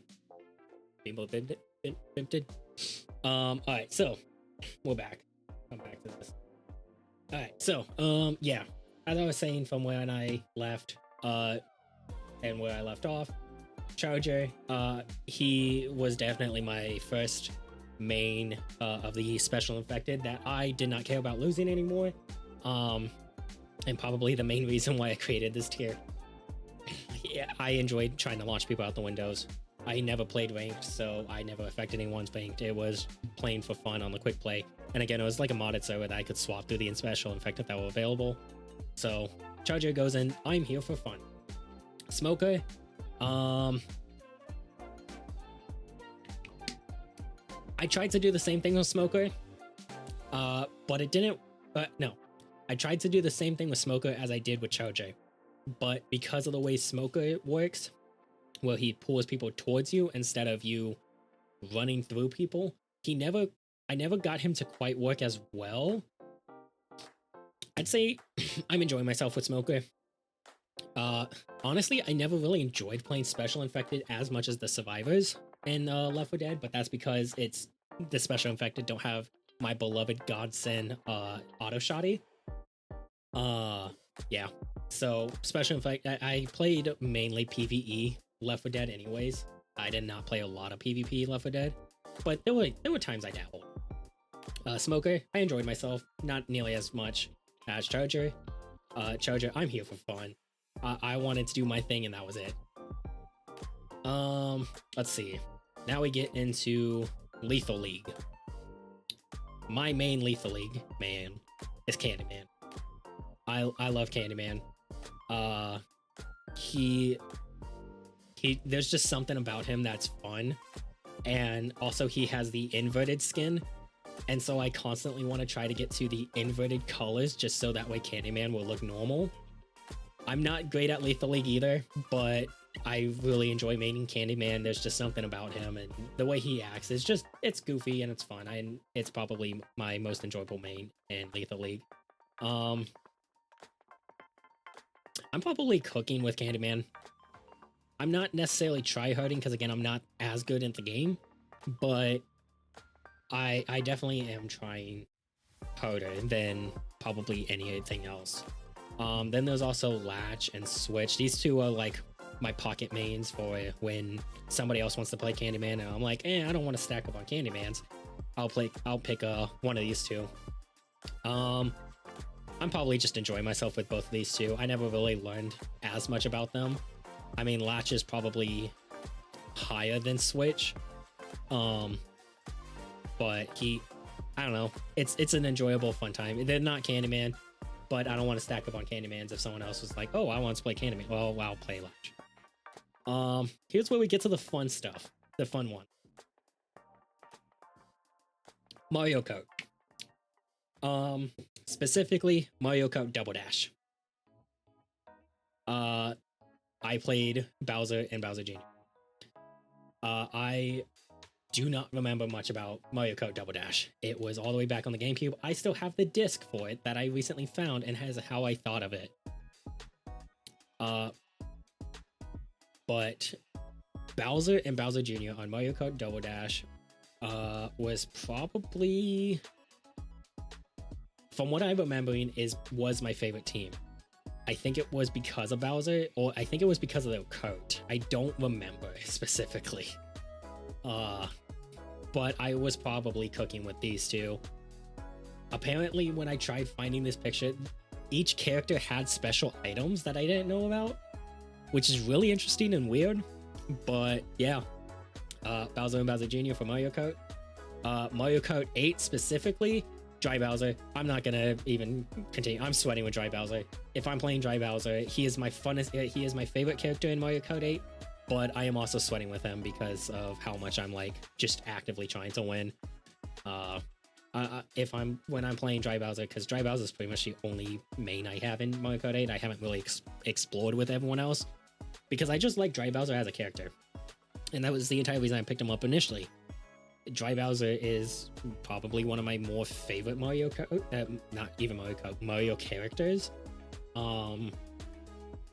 I also like Shy Guy, who we'll get to in a bit. But yeah, Dry Bowser, I'm sweating with Dry Bowser. Boo is on here for Mario Party 5. Boo was my main in Mario Party 5 back on like GameCube. I was tryharding if I was playing Boo. I don't remember specifics on if characters even had a difference in Mario Party 5. But all I remember, and these ones are more debatable ones on if they should even get a ranking, because I don't remember if there was even a difference between them. But I remember I mained Boo. Whether he had a difference or not, I don't know, and I am never going to find out. And then after that is pretty much Mario Kart, Mario Party, anything General Mario. I'll always try and pick Shy Guy. I'll always be cooking with Shy Guy. He is gonna be my first main. If Shy Guy is unavailable, then I'll pick DK. DK, I'm enjoying myself with DK. This one is actually a list one. I'll always, if I do not find anyone that I enjoy more, like Dry Bowser or Dry Bones, because I really enjoy both those characters a lot, then I'll go Shy Guy. If Shy Guy is not available because he's getting picked or because he's just not in the game or whatever it may be, I go DK. DK is my final pick and tends to just always be my Mario Party, Mario Kart final pick, whatever it may be. And I know I have another Mario character right here. It's Sonic. We'll get to that. This one's a fun one. I got some fun games in here that I thought of and found while I was scrolling through my entire list. So, but again, it's in alphabetical order. So we have Monster Hunter next. My biggest main in Monster Hunter is the hammer. I am a hammer bro. Oh man, this one's hammer is so much fun in Monster Hunter. I main hammer in Monster Hunter GU. I mained it in World, and actually just those two. I did not main in Rise for one specific reason. I'll get to that. But with hammer, I'm cooking with the hammer. I don't necessarily want to say I'm try-harding with the hammer, because I pretty much, to my detriment, only go for the head and bonks. When I'm playing hammer, there's something about it that I do not see. I am the epitome of, you play hammer, you see nothing but the head. I don't hit the body. I don't hit the tail. I literally only hit the head. And it gets me killed sometimes, but I don't go for anything but the head if I'm playing hammer. So I'd say probably cooking. Because I'm still trying. I don't necessarily want to put it on it and I'm enjoying myself, because I'm still pretty actively trying to hunt monsters, of course, because I want to, beat the game and whatnot. So yeah, hammer main, through and through, hammer bro. Light bowgun, good cause auto. I play sticky light bowgun in World, and that was pretty much about it. But it's pretty much fucking auto. I just constantly stack up stickies, and I just win. I knock the monster down, knock the monster out, knock the monster down. It's pretty much an auto game. I don't have to think much. It's also extremely good because I'm running Fatalis armor in World, and I have evade window and evade extender. The reload, I've got the sticky build, and it's pretty much auto. It's good. Longsword.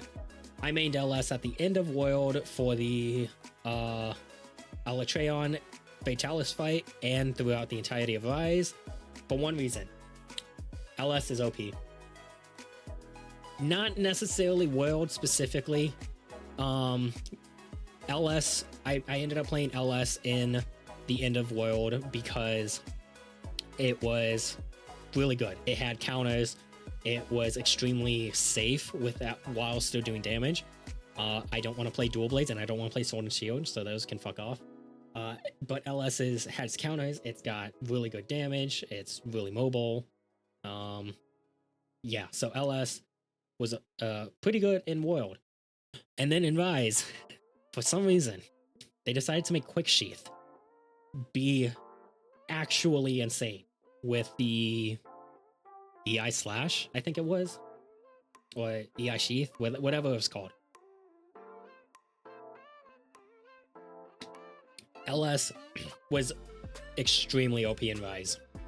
I never played Sunbreak, but base Rise. And so I mained LS throughout the entirety of Rise because it was extremely OP. One of my other mains in Monster Hunter, I've made a lot of weapons in Monster Hunter. One of my other mains is Switch Axe. I really enjoy the switch axe.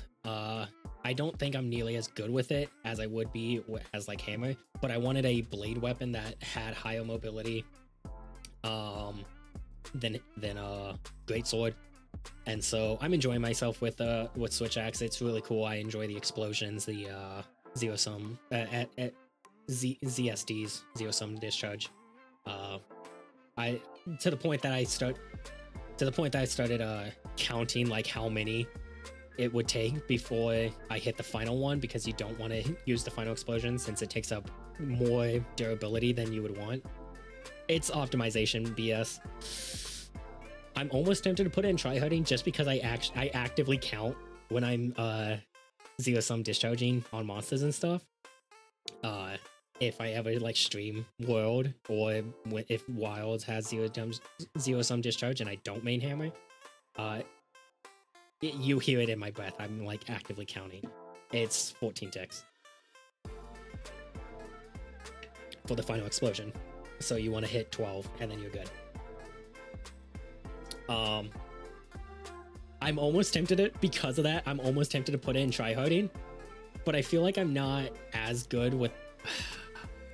But it doesn't matter if I'm as good. It's just a matter of I'm tryharding with it, right? So, you know what? Switch axe gets moved up to tryharding just because I count ticks. Oh, purely because I count ticks. It like I'm tryharding with the switch axe. But I'm still having fun. And greatsword. Actually, you know what? Yeah, I'm glad I moved the switch axe to tryharding, because greatsword, I'm enjoying myself. I am not a super greatsword main, but I did main it for a little while. In World only. World's the main one. It's probably where I have mained the most weapons, just because Fatalis Armor allowed me to, and I didn't have to try very hard to main all these weapons.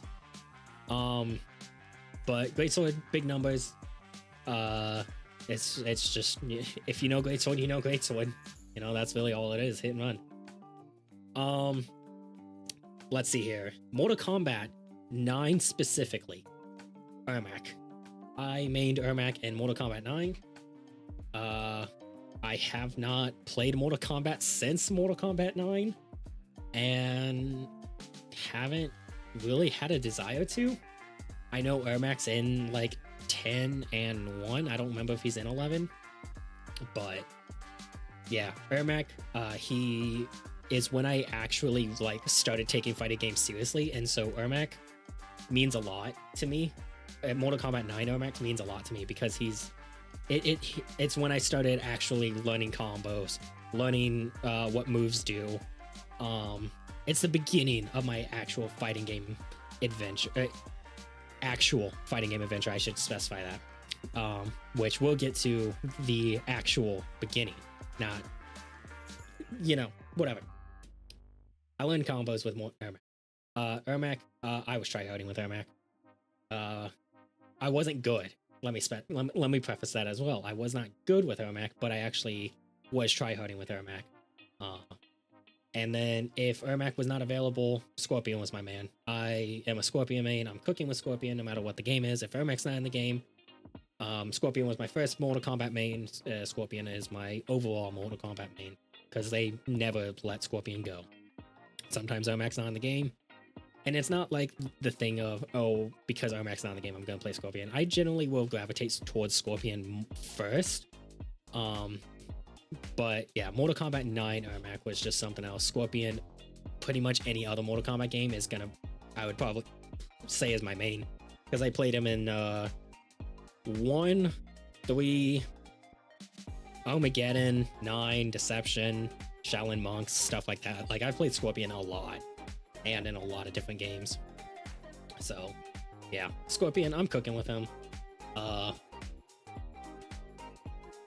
I cooking with Scorpion? We'll leave him for now. So now we get to Bowser and Sonic. These characters are here. Well, here, let me split them up. It was, oh god.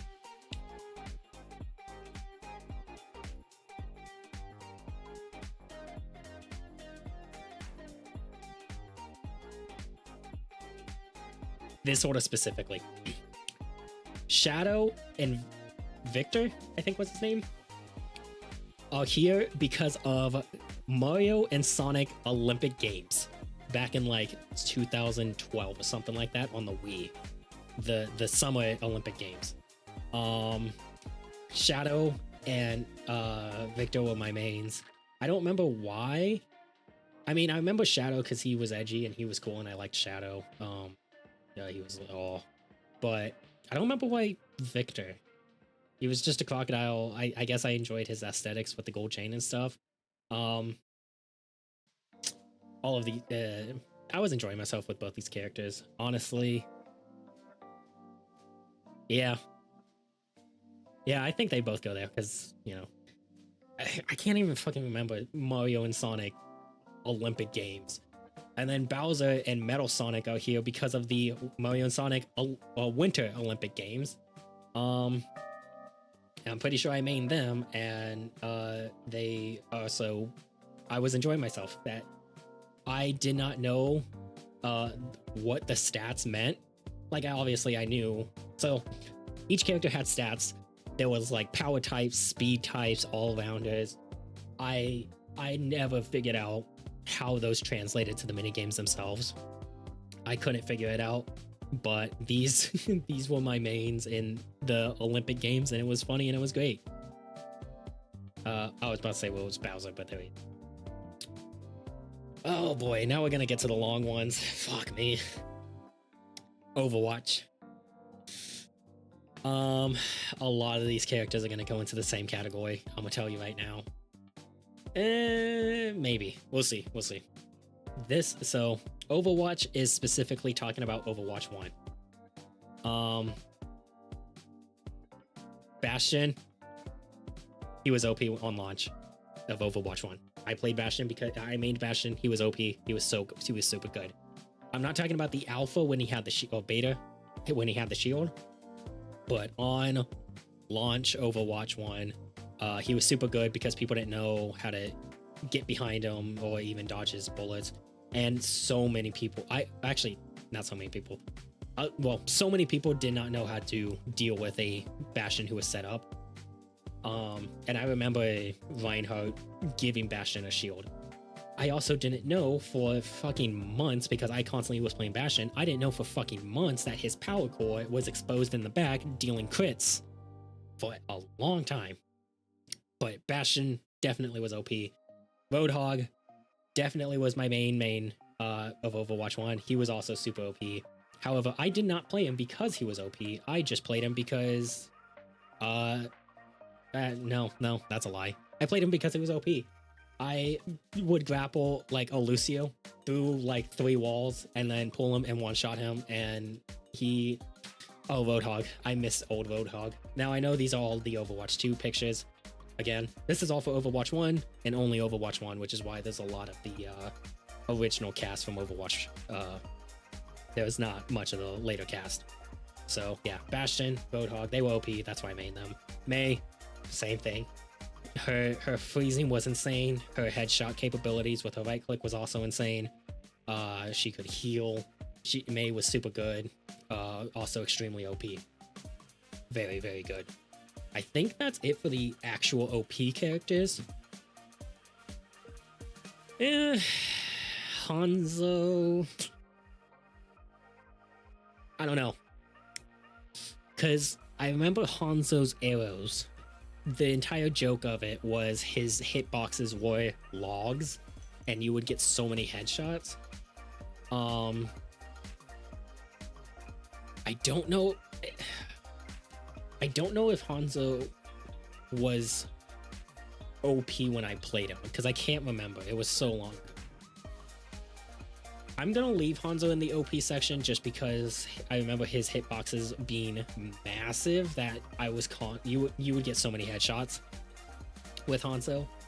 And yeah, this is why I say, you know, this OP section was honestly created for these 3 at the very least. Actually, and one others, which we'll get to. So oh my god, I can't remember his name because I keep on thinking Zendaya, but that's the actress. Zendaya?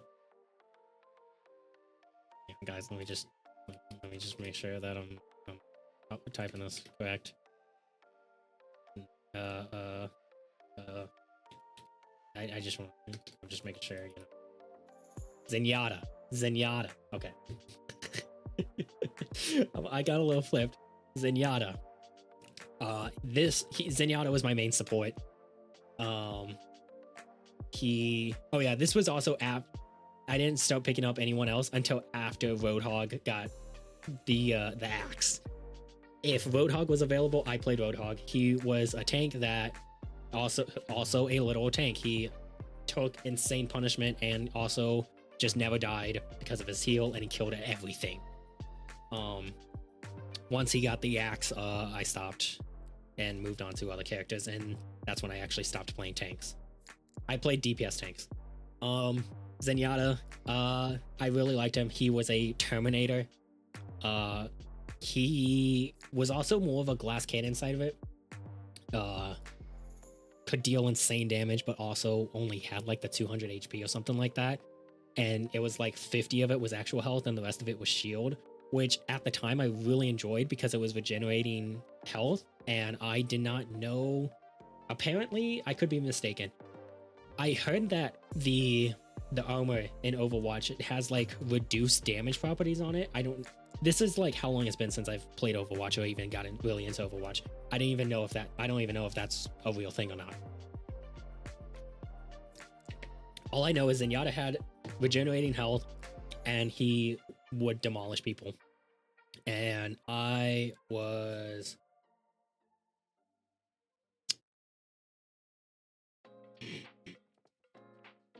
tryharding. I think I was tryharding with Zenyatta. Yeah. Because I loved being able to throw my healing orb on people and forget about them. Throw my debuff orb on enemies and then just headshot them to death. And it only took like 2 or 3 headshots and they were just dead. It didn't matter who they were just dead. Yeah. I think Zenyatta goes in the tryharding section. Reinhardt, I needed a tank. Reinhardt, I needed a tank because, as I said, I kind of a jack of all trades player. So I have a tank, I have main, I have a support main, and I needed a tank. So Reinhardt, he is a cook. Just a really good tank. He did decent amounts. He did pretty good damage. But I mainly played him because he was really good at tanking. Widowmaker. Let me get this one. Widowmaker and McCree. I'm sweating with these two. Honestly, Widowmaker kinda technically goes above this category to the point that she loops back down into I'm here for fun, because I kept on with Widowmaker, kept on going for the grappling hook jump headshots to the point that it was my detriment. But I would say that I was sweating with Widowmaker. I was sweating with McCree. I was always trying to go for those headshots, those, you know, just eliminating people to the point of like I'm sweating. Anna, she was my main support. I really enjoyed her. She was great. I'd say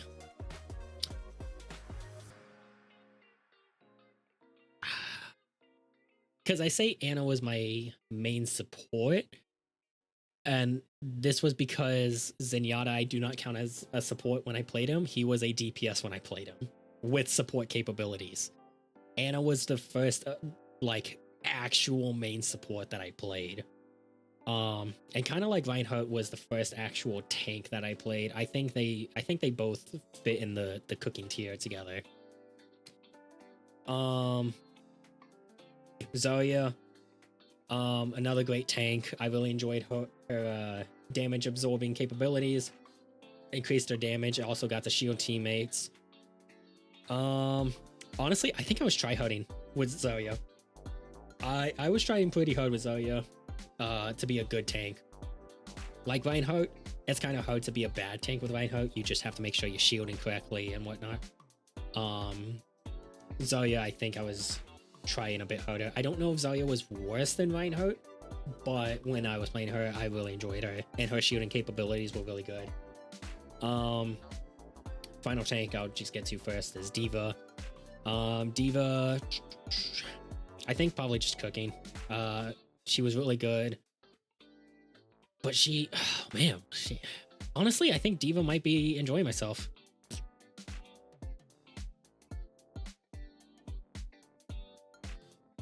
Because, like, her shotgun kind of sucked, even though it was infinite.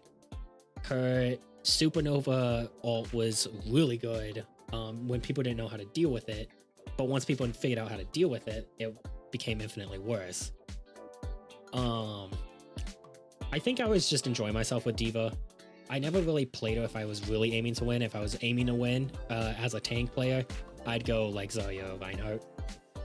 Ashe. I was tryharding with Ashe. She was really cool, really fun. I really loved her aesthetic. Love her action guns. This was really cool. And then throwing dynamite. I would play Ashe if I wasn't playing like McCree or Widowmaker, because again, McCree and Widowmaker were sweating so hard to the point that it loops back into I'm here for fun. So they're almost like transcending this category, and I don't even know necessarily if they belong there. Ashe, I was tryharding. These were like my main three because it used to be just it used to just be tank, support, DPS. I think. Or was it offense, defense, support? I can't even fucking remember. Anyways, Zarya, Ashe, Ana, these were like my main three for the actual like categories, because again, Zenyatta was a DPS in my time. So yeah, Overwatch. The other quote-unquote hero shooter, Paladins. There was Evie. I always called her Evie. I'm gonna be honest. I played these three in Paladins because they were pretty. Now, I don't even know if they were good. I don't remember much even about them. I remember Evie, whatever. God, I can't even remember how I say her name in the first place. I was definitely cooking with her way harder. And then Sky and Ying. I'm just enjoying myself. I do not remember that much about Paladins. It has been so long since I've played Paladins that I can't even remember these characters. But these three were my mains. Next game is Payday 2. Payday 2 specifically. Dodge build. I'm tryharding with the dodge build. Dodge build was really good when I went through it, and I think it had like an 80 or maybe 95% chance of dodging. Like, dodge used to be so insanely good. I think it ended up getting the axe at some point later.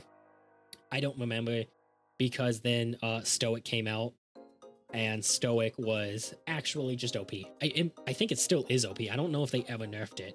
Stoic is so good. So dodge is, for anyone who doesn't know, just in case, dodge, anytime you get shot, there is a dice roll of a chance of if you take it or not.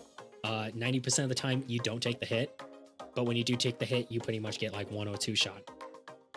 Stoic, you take 75% less damage, and anytime you would take damage, you can it would split your health up into these like chunks, and you could use this item, which was on a 10-second cooldown, and just heal up again. Stoic was so, and that time would also get reduced for killing enemies. Like, Stoic was fucking OP. It was so insanely good. Dodge was really good. Stoic, once Stoic came out, I don't think I really played much else. Oh no, I'm out of water. Oh god. How far am I down? Oh. We're getting down to the longer list though. Let me go grab some water. I'll be right back. Because talking is a lot, so.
Alright, I'm back. Got some more water. Mouth is, throat is, drying out. Gotta make sure we stay hydrated, you know? Alright, so, finished up Payday. Yeah, Stoic was just fucking broken. Now we're gonna get into Rainbow Six. Oh boy, Rainbow Six is long. Rainbow Six and Smite are very long because they are... I think because they have a lot more time, I have a lot more time in them. Like Overwatch, I had a lot of mains because there was a lot of characters with the different playstyles, and plus they did balancing quite frequently. Rainbow Six, I played for a very long time. Smite, I also played just a lot of characters. And so I think that's why those lists are a lot longer. And also they're not all, like half of the cast isn't going to fall within one category. But let's start. Buck. So the way I played Rainbow Six, back in the day, because Rainbow Six used to play very differently than it does now. I was very objective oriented, but also filling out the slots that we didn't have. So like, maybe I should put these attackers first. Should I? I don't think I'm gonna worry about it. I don't really care. We're gonna get to them anyway. So, I was very objective oriented though. I did some spawn peeking, which we'll get to.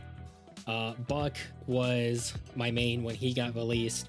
I got really good at controlling his rifle, as I had mentioned way back at the beginning of stream. And I really liked him because of his soft wall breaching capabilities. He could do it from range, and it was great. It was awesome. There was a lot of times when I would open up the floor from below or open up the roof from above and it, just pick off people. Again, Siege used to play so much differently than it does now, and I miss the old days. I don't like new Siege. I'm probably gonna end up uninstalling it just because it's not the same. It's not even the matter of missing, say, like the ACOG or the speed of it, but it doesn't even, it plays close to the TDM now from what I've played. Nobody plays the objective really anymore, and it sucks. So anyways, when I mained Buck, I was enjoying myself.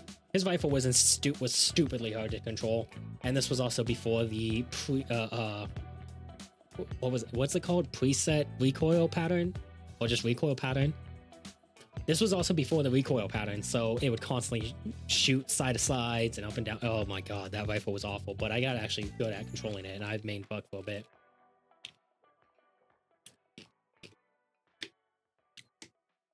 But Thermite was my main. He was often, we did not have a hard breacher, and very often I would end up picking the hard breacher just because, again, objective oriented. So I wanted to open up the walls, I wanted to, open up the map and really be able to do that. And I often would play Thermite. When I played Thermite, I was tryharding, I think. Nope. Uh-oh. Oh no. Okay. It acted a little bit slow. I got a little bit worried. It was freezing up here. Thermite, I was tryharding with Thermite quite a bit. Just, again, the way Siege played way back then, it was different. And so opening up the main walls, for example, like, Armory on a Consulate, I think it was called, was such a big thing. Anyways, that's getting ahead of me. Blackbeard, the actual reason I made this list. If anybody knows Year 1 Blackbeard, if you know Siege, Year 1, you know Blackbeard. He was so insane. He was a god. He could not be killed. He was so good. And Blackbeard is actually the reason I made the OP section. So yeah, I made Blackbeard. He was super good, and he just never disappointed. Bandit, I was sweating with Bandit. Bandit, I got into bandit tricking. If you don't know with someone like Thermite, they have to put their explosive on the wall, and Bandit has electricals that if it touches those explosives, it destroys them. Well, you could do this trick where Thermite would put his explosive on the wall, and as he's putting it, you put your battery on it, and because they took roughly the same time, Bandit was ever so slightly... Oh no, I think they took the exact... they took about the same amount of time, but as long as you put down your battery as Bandit at the same time with Thermite, you would be able to electric his explosive before his explosive could open up the wall. And I got really good at Bandit tricking because I would just listen through the wall and just wait till I hear the audio cues of him putting it down. This is where we learn about how I am as a Siege player. There you go. I was sweating. Doc, I was sweating. This is me as a Siege player. I was... Oh boy. I was spawn peeking as Siege developed into within year one, especially when it came to Doc and Jaeger. ACOG. It was so good. It was so broken. And then they had the bullet hole peaks. That was also really good.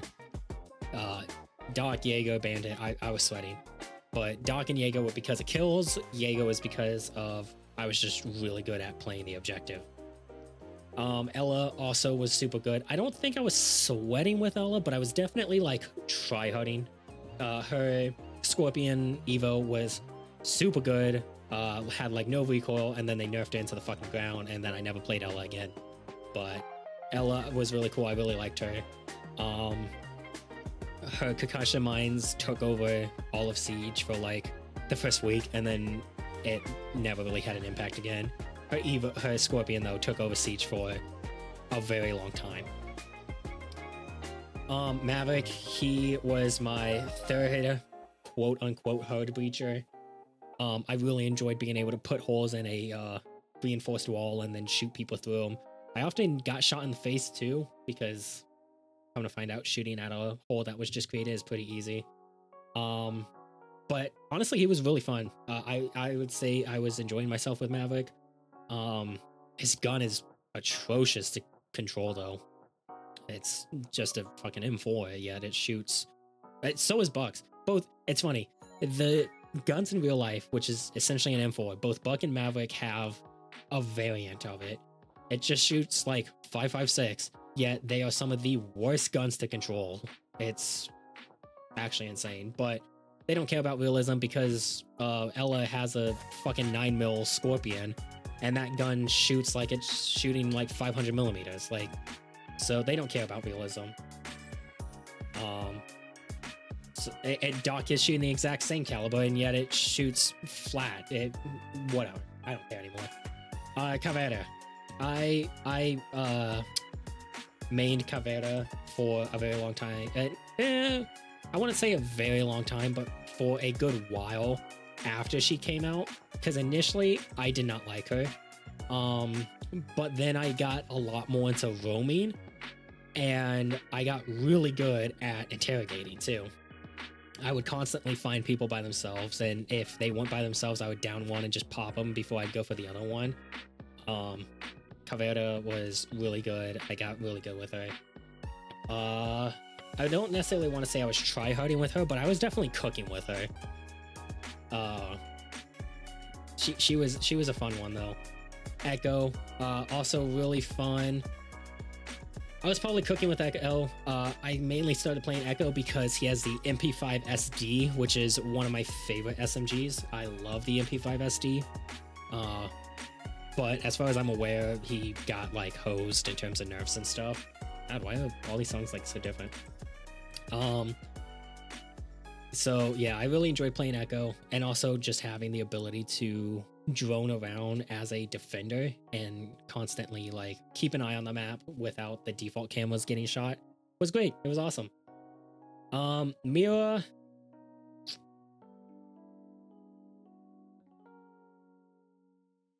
I think I'm sweating with Mira. because initially when I started playing Mio, when she initially came out, I was just like every other Siege player.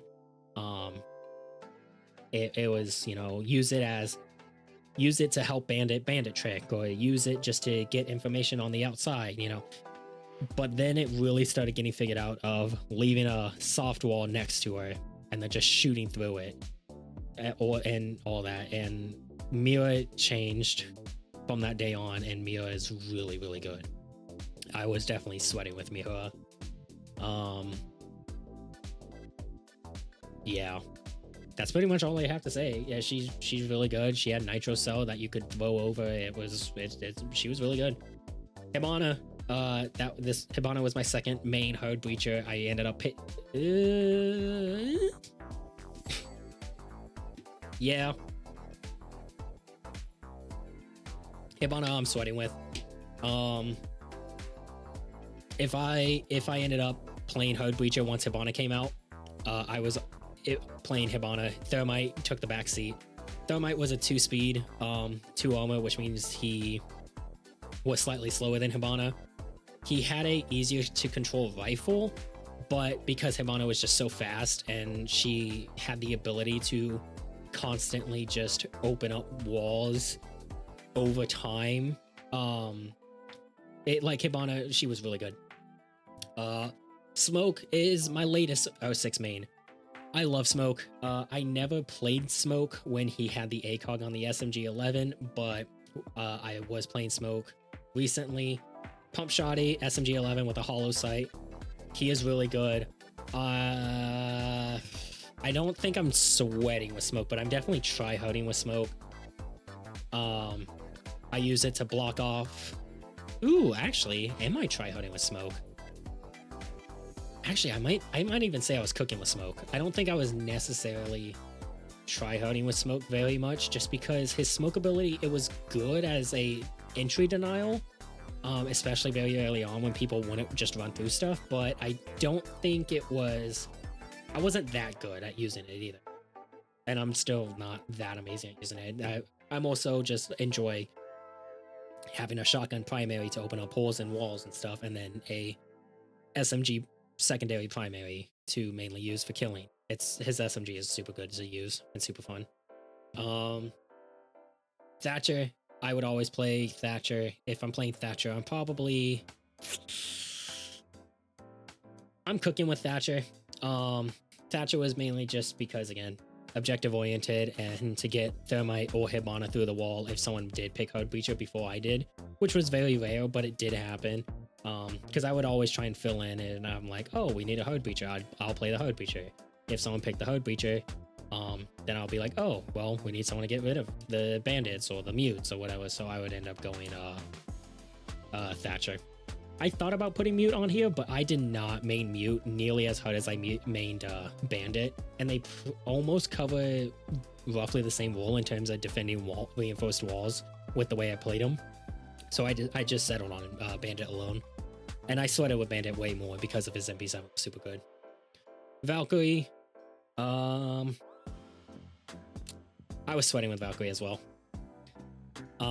I didn't think I was going to put this many characters in the sweat category of when it came to 06, but I sweated really hard when it came to 06. I was always playing ranked. Valkyrie, I was throwing cameras outside. Her MPX was extremely good, really nice. I hated her deagle, but it was her primary, it was her secondary, so I used it. I mainly played her for the Nitro Cell, the MPX, and her cameras, which is 90% of her kit. The pistol means like nothing in the grand scheme of things. So yeah, you can see that I really enjoyed playing defenders a lot more than I enjoyed playing attackers, considering I have 3 attackers on this list. What, 1, 2, 3? Yeah, and I have 1, 2, 3, 4, 5, 6, 7, 8, 9 defenders. Oh god, yeah. Oh no, sorry, 2 more. So 7 attack. Wait, no. 5 attackers, 7 defenders. It's pretty roughly balanced, but you know, that's just how it. Oh right, Blackbeard as well. What's my thing?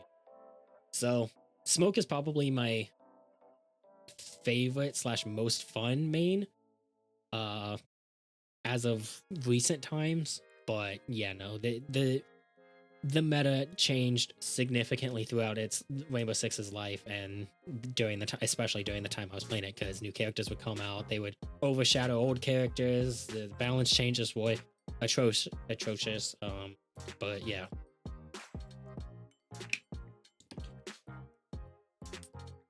Actually, I'm wondering if I'm putting Valkyrie in sweat tier. Mira as well. I don't think honestly, really thinking on it, both Mira and Valkyrie, I don't think I sweated. I would sweat nearly as hard with them as I did like Doc, Jaeger, or Bandit. I think I was tryharding with them, but I don't think I sweat with them nearly as much. So yeah, that's Rainbow Six, and you know, as I said, only one character got the OP section in that, because Blackbeard was actually just fucking abysmal. He could take a nitro cell, he could take infinite amounts of bullets to the face, and if he was really posted up on like a window or a half wall where you could only see his head, you were not going to kill him. You were dead before you could ever even think of killing him. So yeah, Risk of Rain 2. I have Railgunner and Void Fiend. Void Fiend, I find really fun and I'm enjoying myself. His ability to constantly jump between corrupted and non-corrupted, whatever that's called, was really fun. It was enjoyable. Railgunner, I'm cooking with Railgunner. Railgunner was fun. It did insane damage. But also was I pretty much played Railgunner exclusively sniper style. Quick scoping enemies in the head, just getting that extra damage. That's pretty much the only way I've ever played a Railgunner, which I think is the way you're supposed to play, but I don't know. I like never used her left click if it wasn't scoped in. And then Void Fiend, he's fun. I'm enjoying him. So yeah, Risk of Rain 2, that one's pretty easy. It's, you know, I'm cooking with Railgunner and I'm enjoying myself with Void Fiend. So, Ryu. I have SF6 Ryu on here because I could not find a good picture for SF2 Ryu. At least not in the time that I was looking around and getting all of the rest of these pictures. I'm still only in the S's, man. Oh shit. We're almost to the list, but yeah, we got lists left. So, Ryu. Ryu is the actual reason I ever started fighting games. Street Fighter 2 was my first fighting game ever. I played it with one of my family members. He was older than me. He would always pick Ken, and he'd beat the shit out of me because he was older than me. He knew what he was doing. He knew moves. But I picked Ryu because, again, this was Street Fighter 2, and I enjoyed the rivalry that I knew Ken and Ryu had. I knew that Ken and Ryu were essentially the rivals of each other, and so because my family member always picked Ken, I mained Ryu for the most part, and I ended up figuring out his moves, but it was never to a point that I ever would say got good. But I did main Ryu in Street Fighter 2 fucking like 20 years ago. So yeah, Ryu is my main.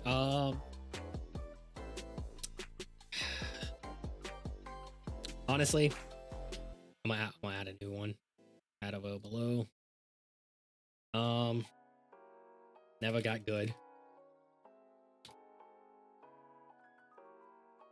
Street Fighter 2 Ryu is in my never got good section, because I never got good with him. Man, I thought I was gonna be putting a lot more characters in. I'm just here for fun, but I don't know. Charger honestly might be the only one. Yeah, Charger might be my only one. I'm not sure. All right, this is another controversial one that I have, or I added to the list, that I'm not entirely sure if I want to keep on the list, but we're gonna run it. It's the categories of sniper, submachine gun, and assault rifle. They're not. It's not specifically a main of a specific sniper, assault rifle, SMG, because this kind of applies between Call of Duty, Call of Duty Zombies, Battlefield, you know, whatever it may be. But actually, no, yeah.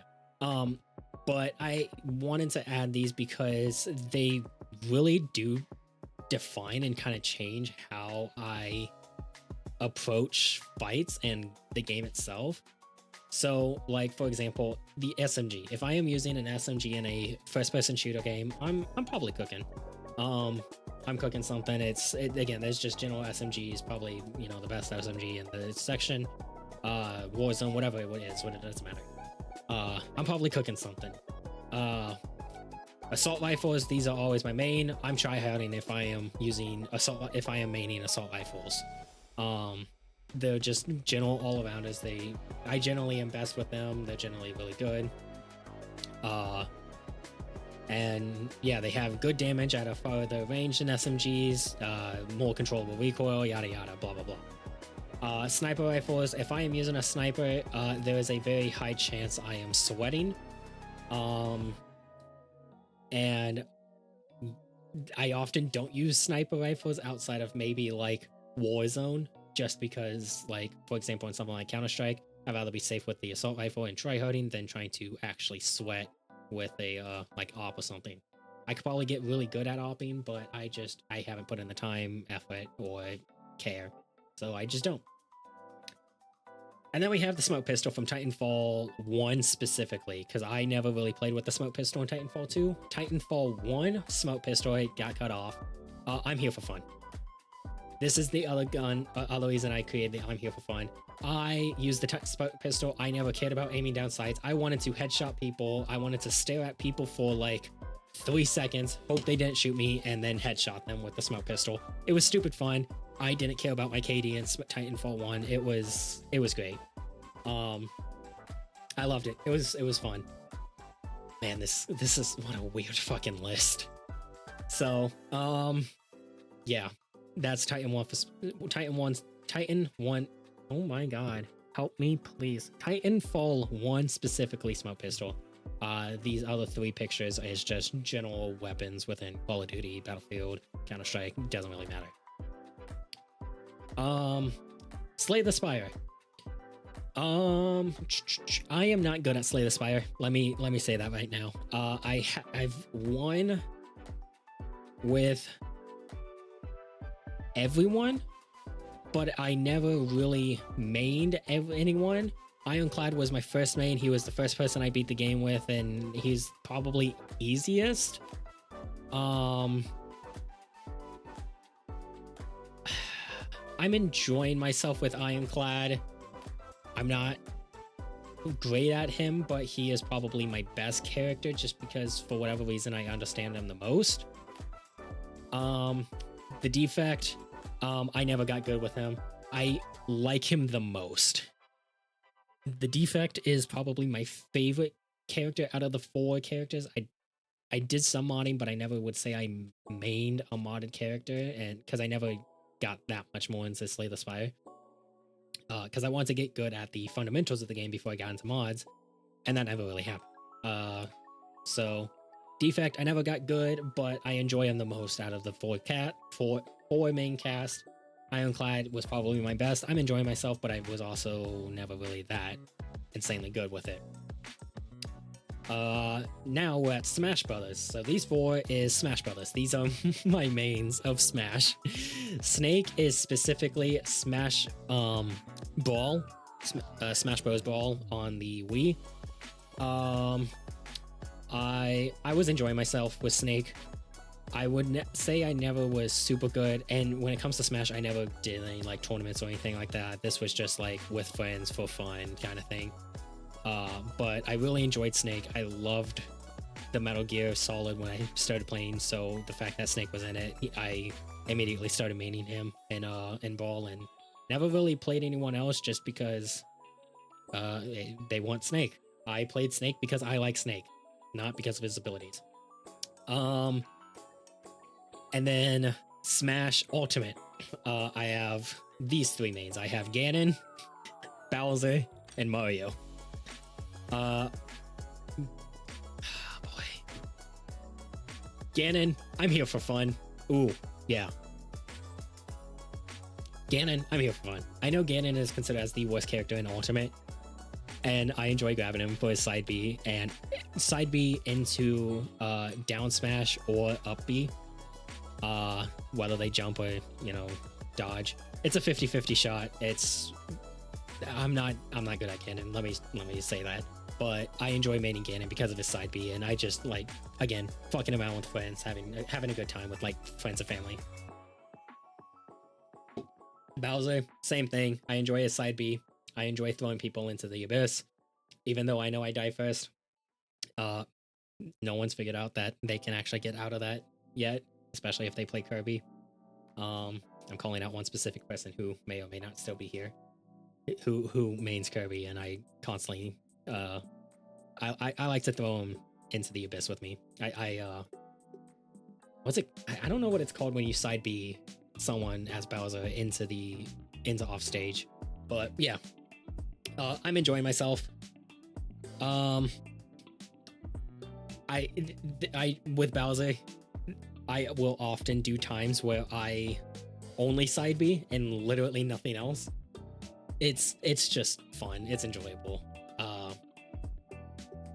I almost want to put him in I'm here for fun, because that's kind of how I play him. I'm just here for fun. I don't really care if I win, but I'm gonna put him in I'm enjoying myself, because I am able to win with Bowser more than I am with Ganon. Like, Ganon is just really bad. Bowser, even though I literally only side B with both of these characters, I'm able to win more often. I don't know why, but it's just how it is. And then Mario, Mario is both a never got good and cooking category. Mario is a work in progress character that I'm trying to main. I've been trying to main Mario for a while. I never really got into his combos, but I am still working on it. He's my current Smash main for whenever I do play and like am actively trying to win and I'm not playing like Bowser. I love Bowser so much in Smash. It's really bad. But yeah, Mario is the I'm cooking just because he's still a work in progress. And he is cooking. I don't play Smash that often, but when I do, I try to get a little bit better at Mario. Trying to get better at like up tilts. My favorite one is air forward smash or whatever. I don't know Smash lingo. His meteor strike though. That's the main one that I want to go for. I often kill myself as Mario because of it, but it's because I'm not there yet. I'm getting better. I just need to play Smash way more often and actually figure it out. Oh boy, we're almost there. Editing all this is gonna be a bitch. So Smite. The only class I did not enjoy playing in Smite was really Assassins, but I have mains in every category from DPS to tank to healer, yada yada. Kind of like Overwatch, all that good jazz. My most often played classes were the ADC, it being like Neith, Ula, the archers. And then if I wasn't playing like ADC, I often enjoyed playing solo with the warriors like Chalk or Hercules, and I'll get to them. But yeah, Neith was really good. She was extremely beginner friendly. She was probably I'm pretty sure she was the first class I ended up ever playing in Smite. And again, she was strong. She was really good. I would honestly, I'd say Neith. I'm cooking with Neith. Just because she was really easy and simple, and I never tried to get that much better with her. So she's probably just in like the middle road cooking tier. Sobek was one of my go-to tanks. He was really good. I really enjoyed his dash into throwing the enemies behind you. It would often get someone killed or at least taken down by like 60-70%. Really, because I would often play with the ADC. Sobek was really good. I don't think I was tryharding with Sobek. Man, I don't even know if I was cooking with Sobek. I think I was enjoying myself with Sobek. He was good, but he was not one of my main tanks. Thor was one of my main assassins. If I was playing Thor, I was tryharding with Thor. I got really good way back when at his stun into hammer throw, double hits, teleport, and then spin to win. More often than not, when it came to Thor, I was just fishing for that stun, and if I hit the stun, then whoever I was fighting would be dead because I would stack on like crits and armor penetration. And Thor was just really, really good. He was really strong as an assassin, and so I ended up maining Thor whenever I was maining assassin a lot of times. Scylla, oh my beloved glass cannon. Scylla, I'm sweating with Scylla. She's a glass cannon. She could one-shot, maybe two-shot most characters, but she would often get one-shot, two-shot by most characters. I really loved 4 damage Scylla. Again, damage fiend. Honestly, Smite might be where I picked up my damage fiend from, just because like if I'm playing a damage class like a mage or ADC, a assassin, 4 damage, you would never see any kind of defense unless it had armor penetration on it or some kind of extra buff that just made it that much better. Scylla was 4 damage. She would tear people apart, and she was super good at it too. Odin, warrior class that I really enjoyed playing. I really enjoyed his shield jump into swords. It would lock people in. I think I'm enjoying myself with Odin. He was good. He was fun. But he wasn't really all that powerful because it requires you to spend any movement stuff to go all in. So you either go all in or you just have to try and walk in and then have your escape route. Like he was kind of tough, but he killed people pretty well as a warrior. Because if I'm playing warrior, I would often build like half defense, half damage, and honestly, it did really well. Like back in Old Smite, that was really good. Sylvanas, he was my main tank. I'm cooking with Sylvanas. He had a really good heal. He had a good stun, root. He had a grab. Sylvanas was really good. I enjoyed him. I didn't really like his ult, but again, he was a really good support and a tank that he was easy. All you had to do with Sylvanas is take the hits and heal. You didn't really have to worry about damage. Sometimes I would have to grab people, but Sylvanas was good tank. Hebo, probably my favorite mage. Ooh, am I sweating with Hebo? I think I'm tryharding with Hebo. Scylla was more consistently damaging and killing, even though she was a glass cannon. Hebo was also a glass cannon, but I feel like he didn't have as much damaging effects that I could take advantage of.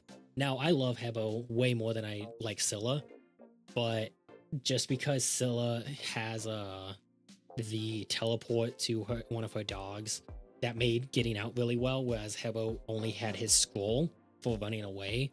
Scylla had a teleport, Hebo had a dash, which it's okay. Thor also had a teleport, which made him really good at getting out of fights. You know, you got to be able to disengage from fights in MOBAs. So Scylla being a glass cannon with the teleport was extremely good. Ula, my main boy. I'm sweating with Ula.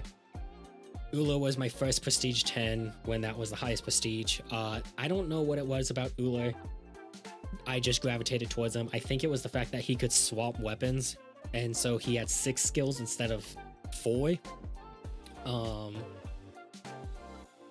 Essentially, technically 8, but I don't really count the swapping weapons as a skill. But the fact that he had the ability to jump in or jump out on his axes, along with having a movement speed buff on his axes and a stun on if he threw the axes on his one. And his so that was really good for like getting into fights or getting out of fights, because you could stun and then jump away. And then his bow side having the penetrating shot for lane clearing, and his 3, which was the overhead shot, was good for poking at enemies. I don't remember what his bow buff was. I think it might have been attack speed, which would have been really good if you switched it when I was playing him. I was definitely sweating. I would swap to the axes if they were solo, jump in, stun them, swap to my bow, buff my bow, and just lay the crits into whoever I was fighting. Uller was extremely good when I was playing him. He's probably gotten overshadowed by other ADCs. He's probably gotten nerfed or buffed. I don't fucking know anymore. This was so long ago. But yeah. Anubis. I'm sweating with Anubis. His damage was insane.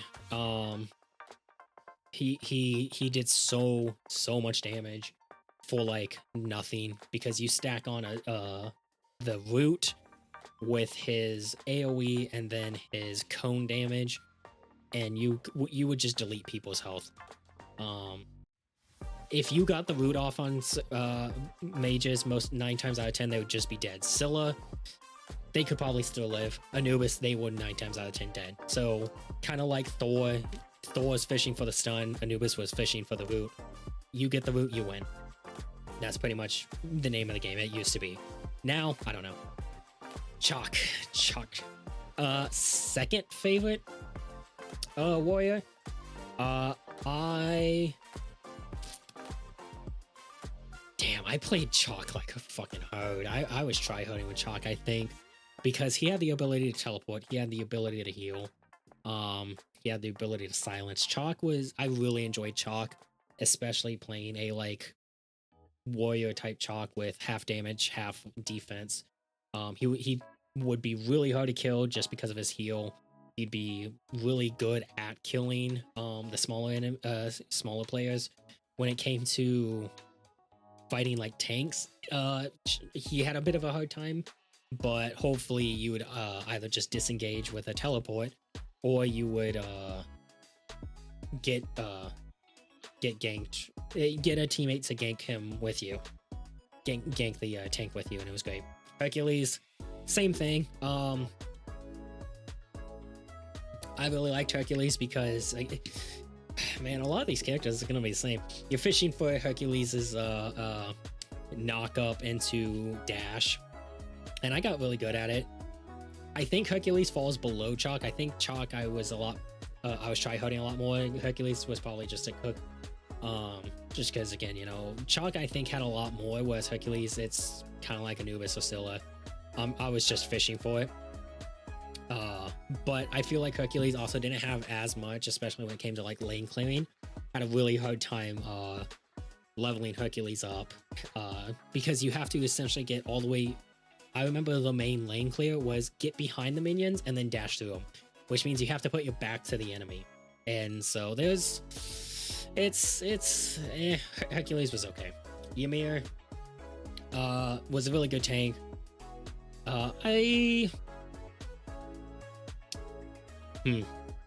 Ymir is interesting because I have played damage Ymir, like strictly damage Ymir, and he hurts. You get a wall, you freeze, you wall, and then you do your main damaging move. Ymir hurts. I think Ymir was really, really good. Oh, man. Honestly, I think as a tank and a DPS, do I want to put Ymir and tryharding? Because I would play Ymir as a tank if we needed the tank. I would play Ymir as the DPS if we needed the DPS, the magical DPS. Because I enjoyed playing a game mode called Assault a lot, where it would randomly assign gods to each team. So like one team is 5 random gods, the other team is 5 random gods. And so I really wanted to be good at playing all the, at least decent at playing all the gods, but I would play Ymir damage if we didn't have any magical damage. Because Ymir was a good DPS. I think I might leave him in cooking, just because I don't think I was necessarily tryharding, and it's also kind of hard to tryhard with tanks, just because, like, if I were to put a tank in tryharding, it probably would be Ymir. Just because I cannot think of a tank. I don't think I have another tank that I tryharded more with than Ymir. But I think I might want to leave him in cooking, just because. Do I have a reason? Do I have a reason to not put him in tryhard? I mean, my reason would be that it's because he's a tank, but that's kind of about it. Which is kind of a weak argument, so. Because Ymir was a really good tank too, with a wall, be able to just block your opponents. And I got pretty good at the wall. The freeze was also, yeah, okay. Ymir's going in tryharding. I was tryharding if I'm playing Ymir. His wall was really good. Just as a support tank, just being able to wall people off and freeze people was really good. Ymir was good. Loki, one of my other assassins. I think I was cooking with Loki. Loki was really hard to play. He didn't have a lot of lane killing potential, so often would be like jungle. But even then, I don't know. I didn't care for Loki too much, but I did main him for quite a while. What was I gonna say about Loki? He was okay. He was good at ganking. He was really good at killing players, at assassinating players. But I feel like when comparing Loki to someone like Thor, I feel like Thor would have just been a better pick. I feel like I would have won more matches if I was playing Thor on any of the matches that I was playing Loki. And there was probably a reason I didn't play. You know why I didn't play? Why I played Loki? Because Loki had insane damage. I was seeing like 4-digit crits with Loki. Like I was seeing like 1,000 damage on a crit, because it was like a backstab stacked with a crit, stacked with armor penetration shit. Loki was the tank killer. And that's why I main Loki, because he was a really good tank. He was a good player killer, but when you started stacking up, what was it? The Trident, I think it was, or the Heartseeker. One of them did percentage damage, and when you stack that up on a tank, it just demolished tanks. I think Loki, Loki was now that I'm remembering, Loki was my tank killer. He was super good, and that's what, and just playing as an assassin, you want to gank tanks. I was probably cooking with him, just because of that reason alone, honestly. Tyr, my favorite warrior. I really love Tyr. Where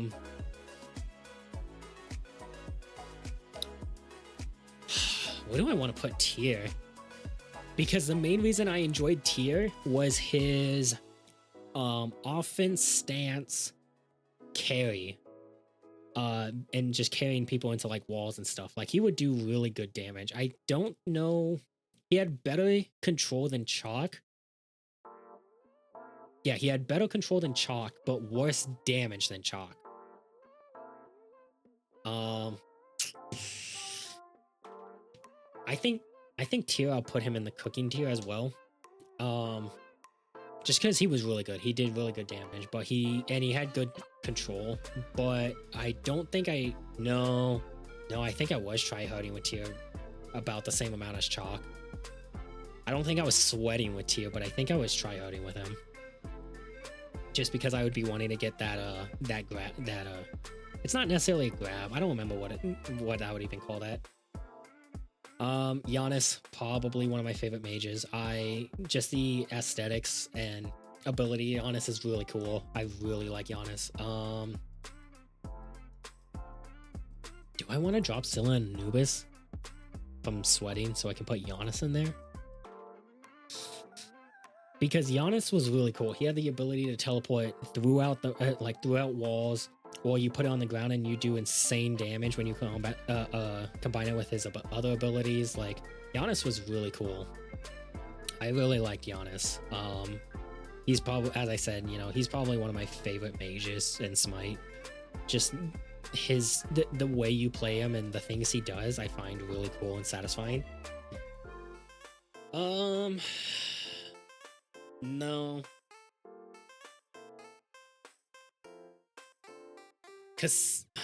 Yeah, no. Cassilla, I definitely remember sweating to go in for a root. Oh yeah, Scylla had a root as well. Yeah, Scylla, I remember going in for a root. If I miss, I would teleport away. I remember just sweating there. And then Anubis was... Ooh, actually... Anubis was just really good in damage, but I don't know if he would... I don't remember actually, like, sweating with him. Maybe Anubis drops. Anubis drops with Giannis. Because Giannis, I never really sweated with him, but I really liked him. I think he was really cool and he was really fun. So yeah, he was great. Hel was another mage I really liked. She had really good damage and a good heal. As you can tell, Ula, Tyr, and Hel, I really enjoyed playing Norse characters that could swap their stance. She had a good heal. She had good damage. I don't think I got as good with her. I think I'm enjoying myself with Hel, but I never got that good or high in terms of playing Hel. But yeah, no, she was good. Osiris, oh man, there was a time I mained Osiris. I almost want to put Osiris in the OP because the only reason I mained Osiris, I want to put Anubis in OP as well. I don't know if they're on the same stage. I don't know if Hanzo belongs down here either. I'm still kind of unsure about that as well. I haven't forgotten about that. Osiris, there was a point that I played him where you would get this buff that would increase your attack speed, and then you stack that with attack speed items. I swear, Osiris as a warrior, I could get him to swing faster than like assassins. Osiris was insane. I'm gonna leave him in the OP section because that's the only reason I remember maining him. Because if I was gonna play a warrior, I'd rather have played like Tyr or Chalk. But I remember Osiris having insane attack speed and being really good. Kukulkan, he's another really, really good mage. He was super good at mage. He had good wave clear. He had good crowd control because of his tornado. Wave clear because of his tornado. Pokes because of his tornado. Like, his tornado was pretty much his entire kit. Of course, he had his little, like, dash buff, and then he also had his slow. But his tornado was his main ability. And, I think...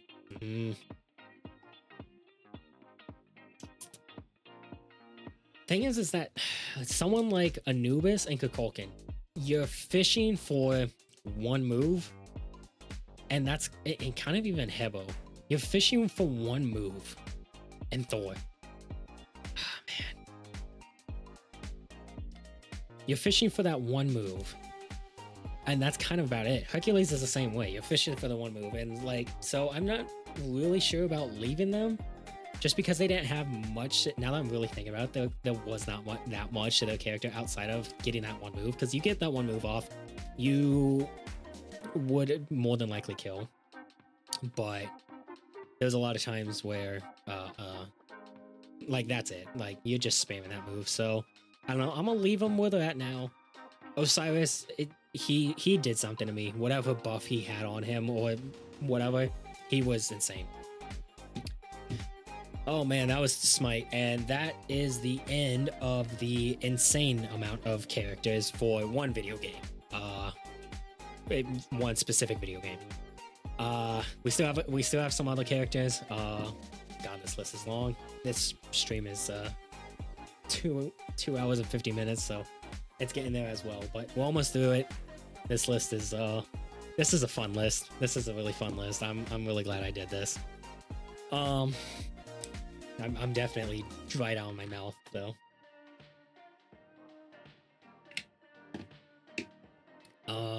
So let's see here. Let's start with Nagoriyuki. Guilty Gear Strive is the next game. Nagoriyuki, first main. Actually, oop. First main, Ramlethal. I started playing Ramlethal because I really liked her design and I wanted to learn her. I got decently okay with her.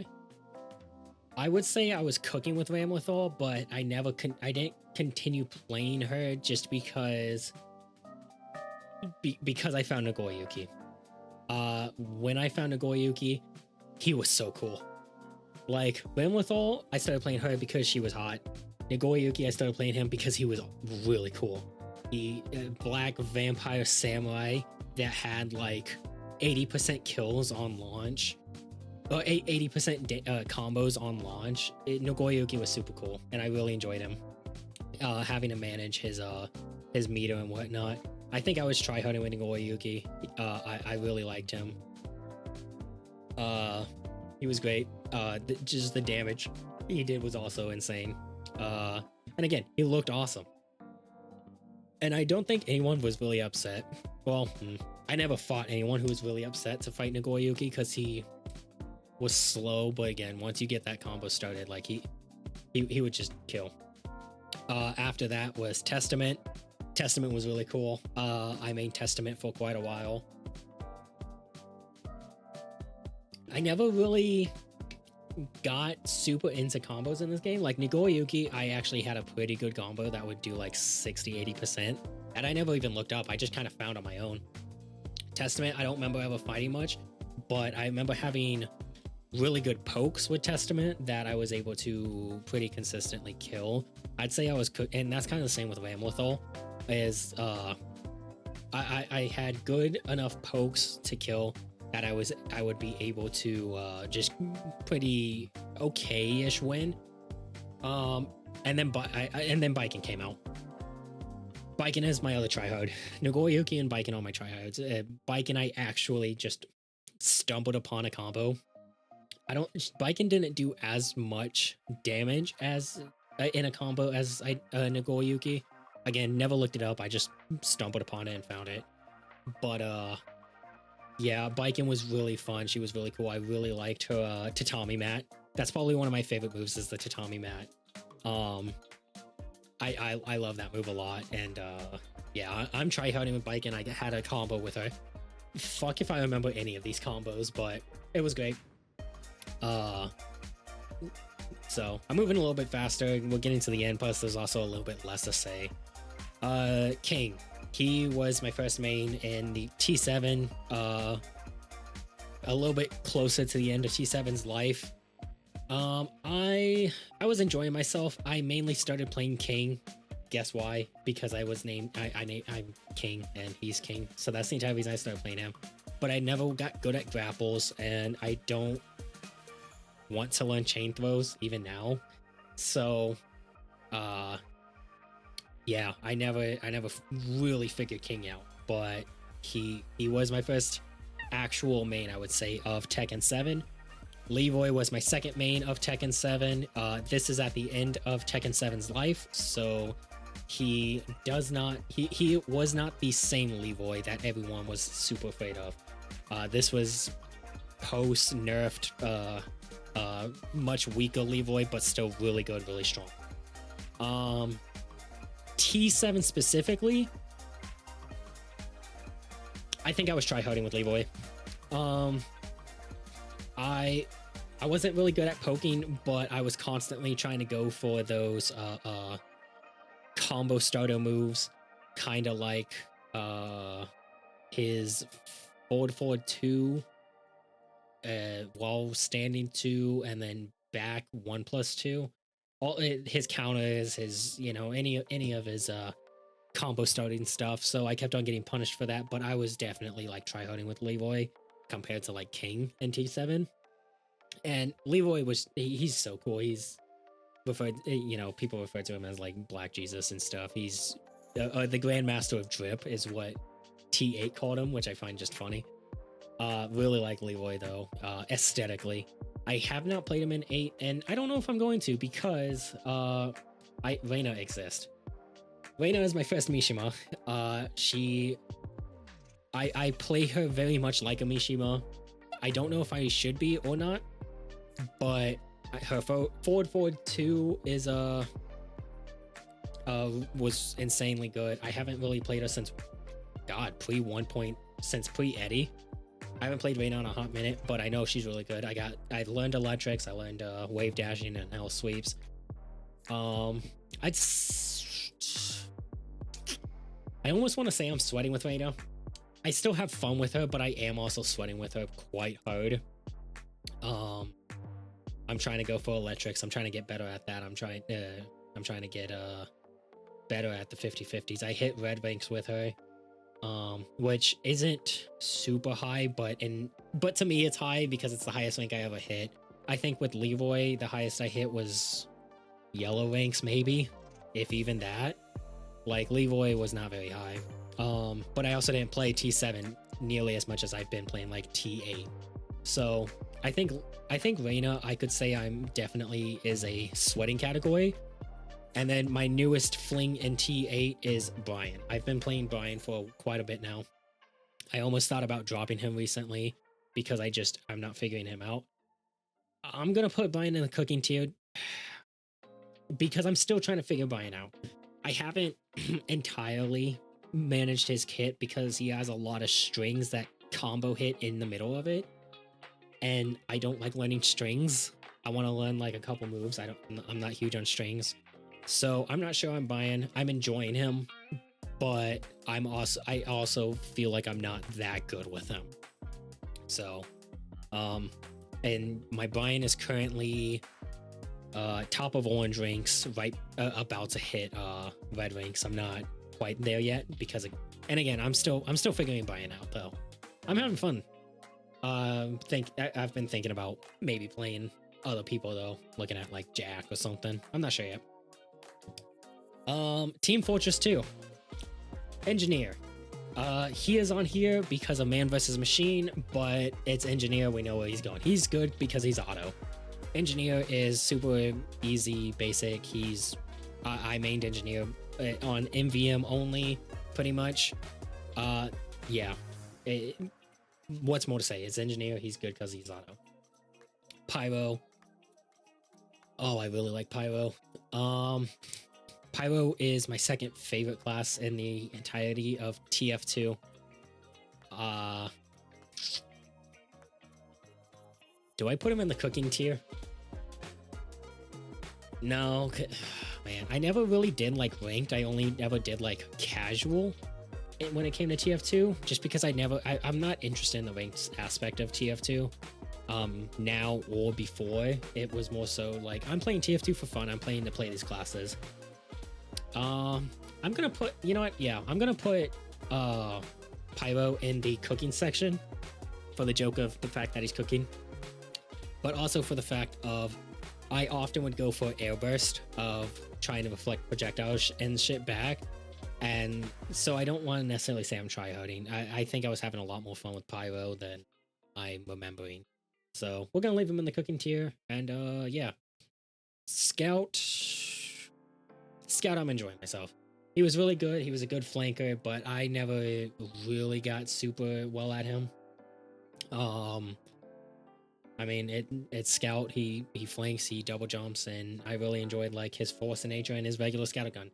Soldier, favorite class in TF2. I was learning how to rocket jump. I never got super good at rocket jumping. Like some people you'll see can rocket jump throughout the entire map. I never got that good, but there is something about Soldier having rockets, explosive damage, being able to rocket jump, and I would say I was more of a beginner, maybe intermediate level. It was enough that I could use it in an actual game to continue living, and that was the most important point. Spy, I mained Spy for a very long time. I never got insanely good, but I got decently good. I'd say I was enjoying myself. Spy was mainly just for the fun of like trying to constantly get behind enemies and flank them, and all that good jazz. I mean, it's Spy. You go for the backstab, and that's pretty much about it. That's the reason I played Spy, main Spy, is I wanted those backstabs. Those backstabs were very satisfying. Valent. Omen. I'm sweating. If I'm playing Omen, I'm sweating. Omen was my main Valent main. If I... yeah, what am I trying to say here? Get into, if you ever talk with any of the friends that I played Valorant with, they will tell you, yeah, I pretty much only ever played Omen, and I was sweating if I was playing Omen. I would pocket main Breach and Viper. Breach was for the flashes. I never got super good, but Breach was really nice just because of those flashes. I'd say I was cooking with Breach, and I would pocket main Viper. I was try-hunting with Viper. I'm very much a control player, I came to find out, especially because of Omen and Viper. I enjoy controlling and smoking off the map. It's just, you know, being able to block off their vision helps keep me alive, I guess. I know. But yeah, Viper, I'm try-hunting with Viper. I'm cooking with Breach, but I never really got to play him because one of my other friends, Def, would mainly Def Oranges would mainly play Breach, and again, I was mainly maining Omen, and no one else would main Omen because I was. We each had our designated characters within our 5-stack, and it just sat. We had our characters and that's it. But Viper would occasionally come up, especially when she got buffed. Breach would come up more so when I was like solo queuing by myself. I would even play Omen when I was not solo queuing as well. Like, that's how much I loved Omen. I really liked Omen. He was one of my favorites in the entire game. So we've got Vermintide. I'm trying to finish up because god, my throat's hurting. 3 hours straight is a lot, and also explaining the characters and whatnot. But I was gonna say explaining why they're falling into each category is also kind of fun though, because it's letting me remember and kind of reminiscing on the past. So let's get into Vermintide. Ironbreaker, Bowden. He's really good. Can take 1 hit for free. Has really good what's it called? Defense, and his weapons are really good. I don't think I'm sweating on any of the Vermintide, but I'd say I am tryharding if I'm playing Bowden. He has a lot of defense, so being able to take the free hits and protect yourself, it's really good. It's really nice. And yeah, I'm tryharding if I'm playing Ironbreaker. Oh god. What is Kuba's Knight? Holy Grail Knight. GHK? No, HGK. I don't remember. I think it's Holy Grail Knight. Super fun class. I really enjoyed it. I don't think it was as good as Ironbreaker, but I was cooking with it. It was super fun, enjoyable. For Kuba. I never really played Curlin or oh god, what's her name? Ferguson? Can't remember her name. Fire Lady. God. But yeah, Kuba, Holy Grail Knight, Bowden, Ironbreaker, and then oh god, come on tier list. I know we have like 150 photos, but you can do it. Come on. Let me talk about Warrior Priest. I remember this one. Warrior Priest is super fun. I remember hearing that he's not that good. I'll put him in and I'm enjoying myself because Warrior Priest is super fun. I wanted to use his big fucking hammer, and I used his big fucking hammer. He also had his ability to protect your teammates or yourself. He had the skill that you could do both. Warrior, I think his skill also allowed him to revive instead. Like, Warrior Priest was super good. Ironbreaker was definitely my main out of this entire game, as you can tell. Warrior Priest was probably my second, just because of how fun he was.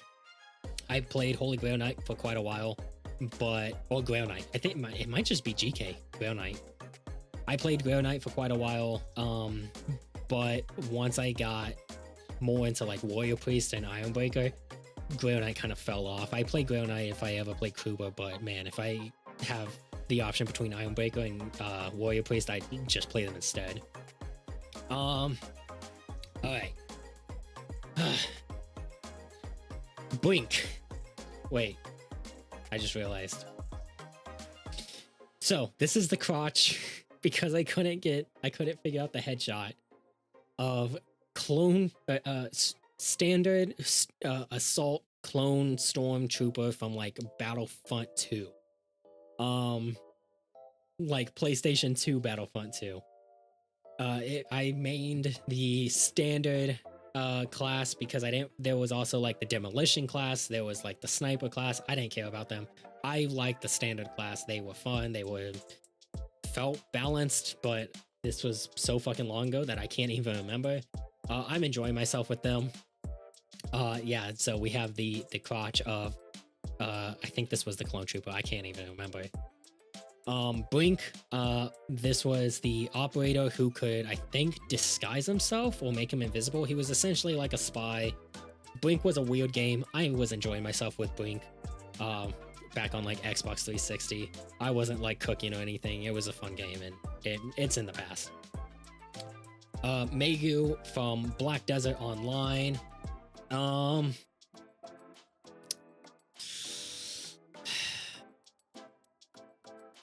gonna put Megu in the cooking tier because I think I have like 300 hours in Black Desert. It's not that much, but I really enjoyed maining Megu because her effects were extremely pretty. I enjoyed the explosion flowers, and grinding in Black Desert, nothing is that difficult if you're playing someone like Megu.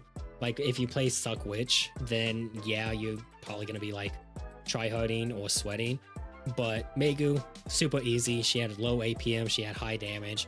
But I'm putting her in the cooking tier instead of something like Auto or I'm enjoying myself, because I got to a point where I felt like I was playing her harder than I probably needed to, and it started to wear me out a bit.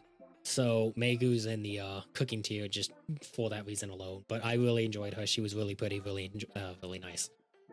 Green Knight from Castle Crashers. I played Green Knight. I don't know the differences between the different knights. I didn't even know there was as many knights as there were until I went and found this picture of the Green Knight. I'm enjoying myself with Green Knight because fuck if I didn't even know there was a difference, and I played the Green Knight. Alright, I'm finishing up here. So Barbarian from Dark and Darker, my newest fling. I'm still trying the other classes. I could potentially end up maining someone else, but as of right now, off of my last stream, if anyone watched it, playing with Lich, I really like Barbarian. He was really fun. He was really cool. I think I'm just gonna, same as Mario, same as everyone else, I'm cooking with the Barbarian. I'm still learning the game, I'm still figuring it out, but Barbarian has really high damage. It's really great. It's really nice. So I'm cooking with the Barbarian, and this is really hard to see, and I don't know if anyone can tell. Let me we have the burger, the I don't even remember what this thing is fucking called. We have the burger from Burger King's Pocket Bike Racer, and I'm here for the fun. I do not remember if there was stat differences within the different characters of Burger King's Pocket Bike Racer. This was a real game that I got from like fucking Burger King when I got like a McDonald's, when I got like a fucking Happy Meal equivalent or something like that. I got a Pocket Bike Racer game for the Xbox 360. I do not remember if there was character differences. All I remember is I mained this fucking burger because you were playing as a burger on top of a motorcycle or cart or whatever the fuck it was. It was great. It was fun. It was awesome. So, final adjustments. Let me look at this list. Let's see if there's any adjustments. So our sweating tier looks pretty good. Try harding tier, man, this list is pretty fucking nuts though. Our try harding tier is pretty, I'd say pretty good as well.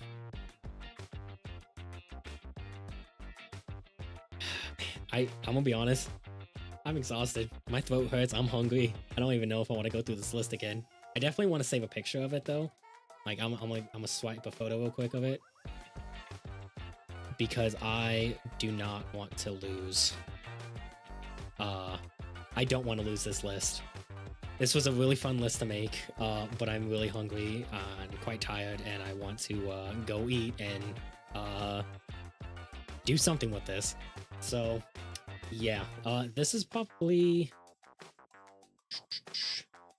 I think that'll make the stream, but this was a fun list to make. I really hope everyone enjoyed this list, and I'm looking at possibly trying to do more shorter streams, but more often.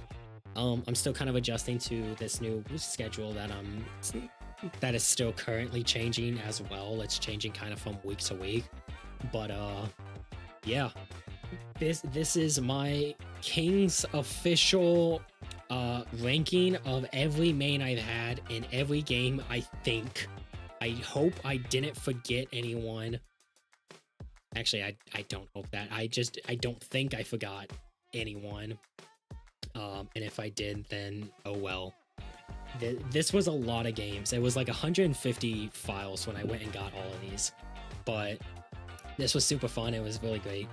And yeah, so I'm gonna call stream. I hope everyone has a good rest of the night. I hope everyone enjoyed watching my insane fucking tier list, because this thing was insane.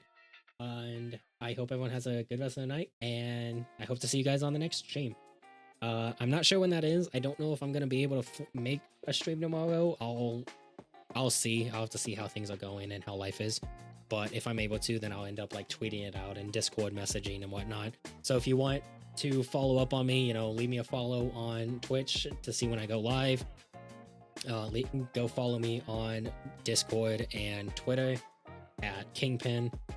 You can also find all my links in my about section, so you can go follow me and find me if you want to go follow me more. So yeah, I hope everyone has a good rest of their night or day or whatever it is, and I hope to see you guys on the next stream. Bye.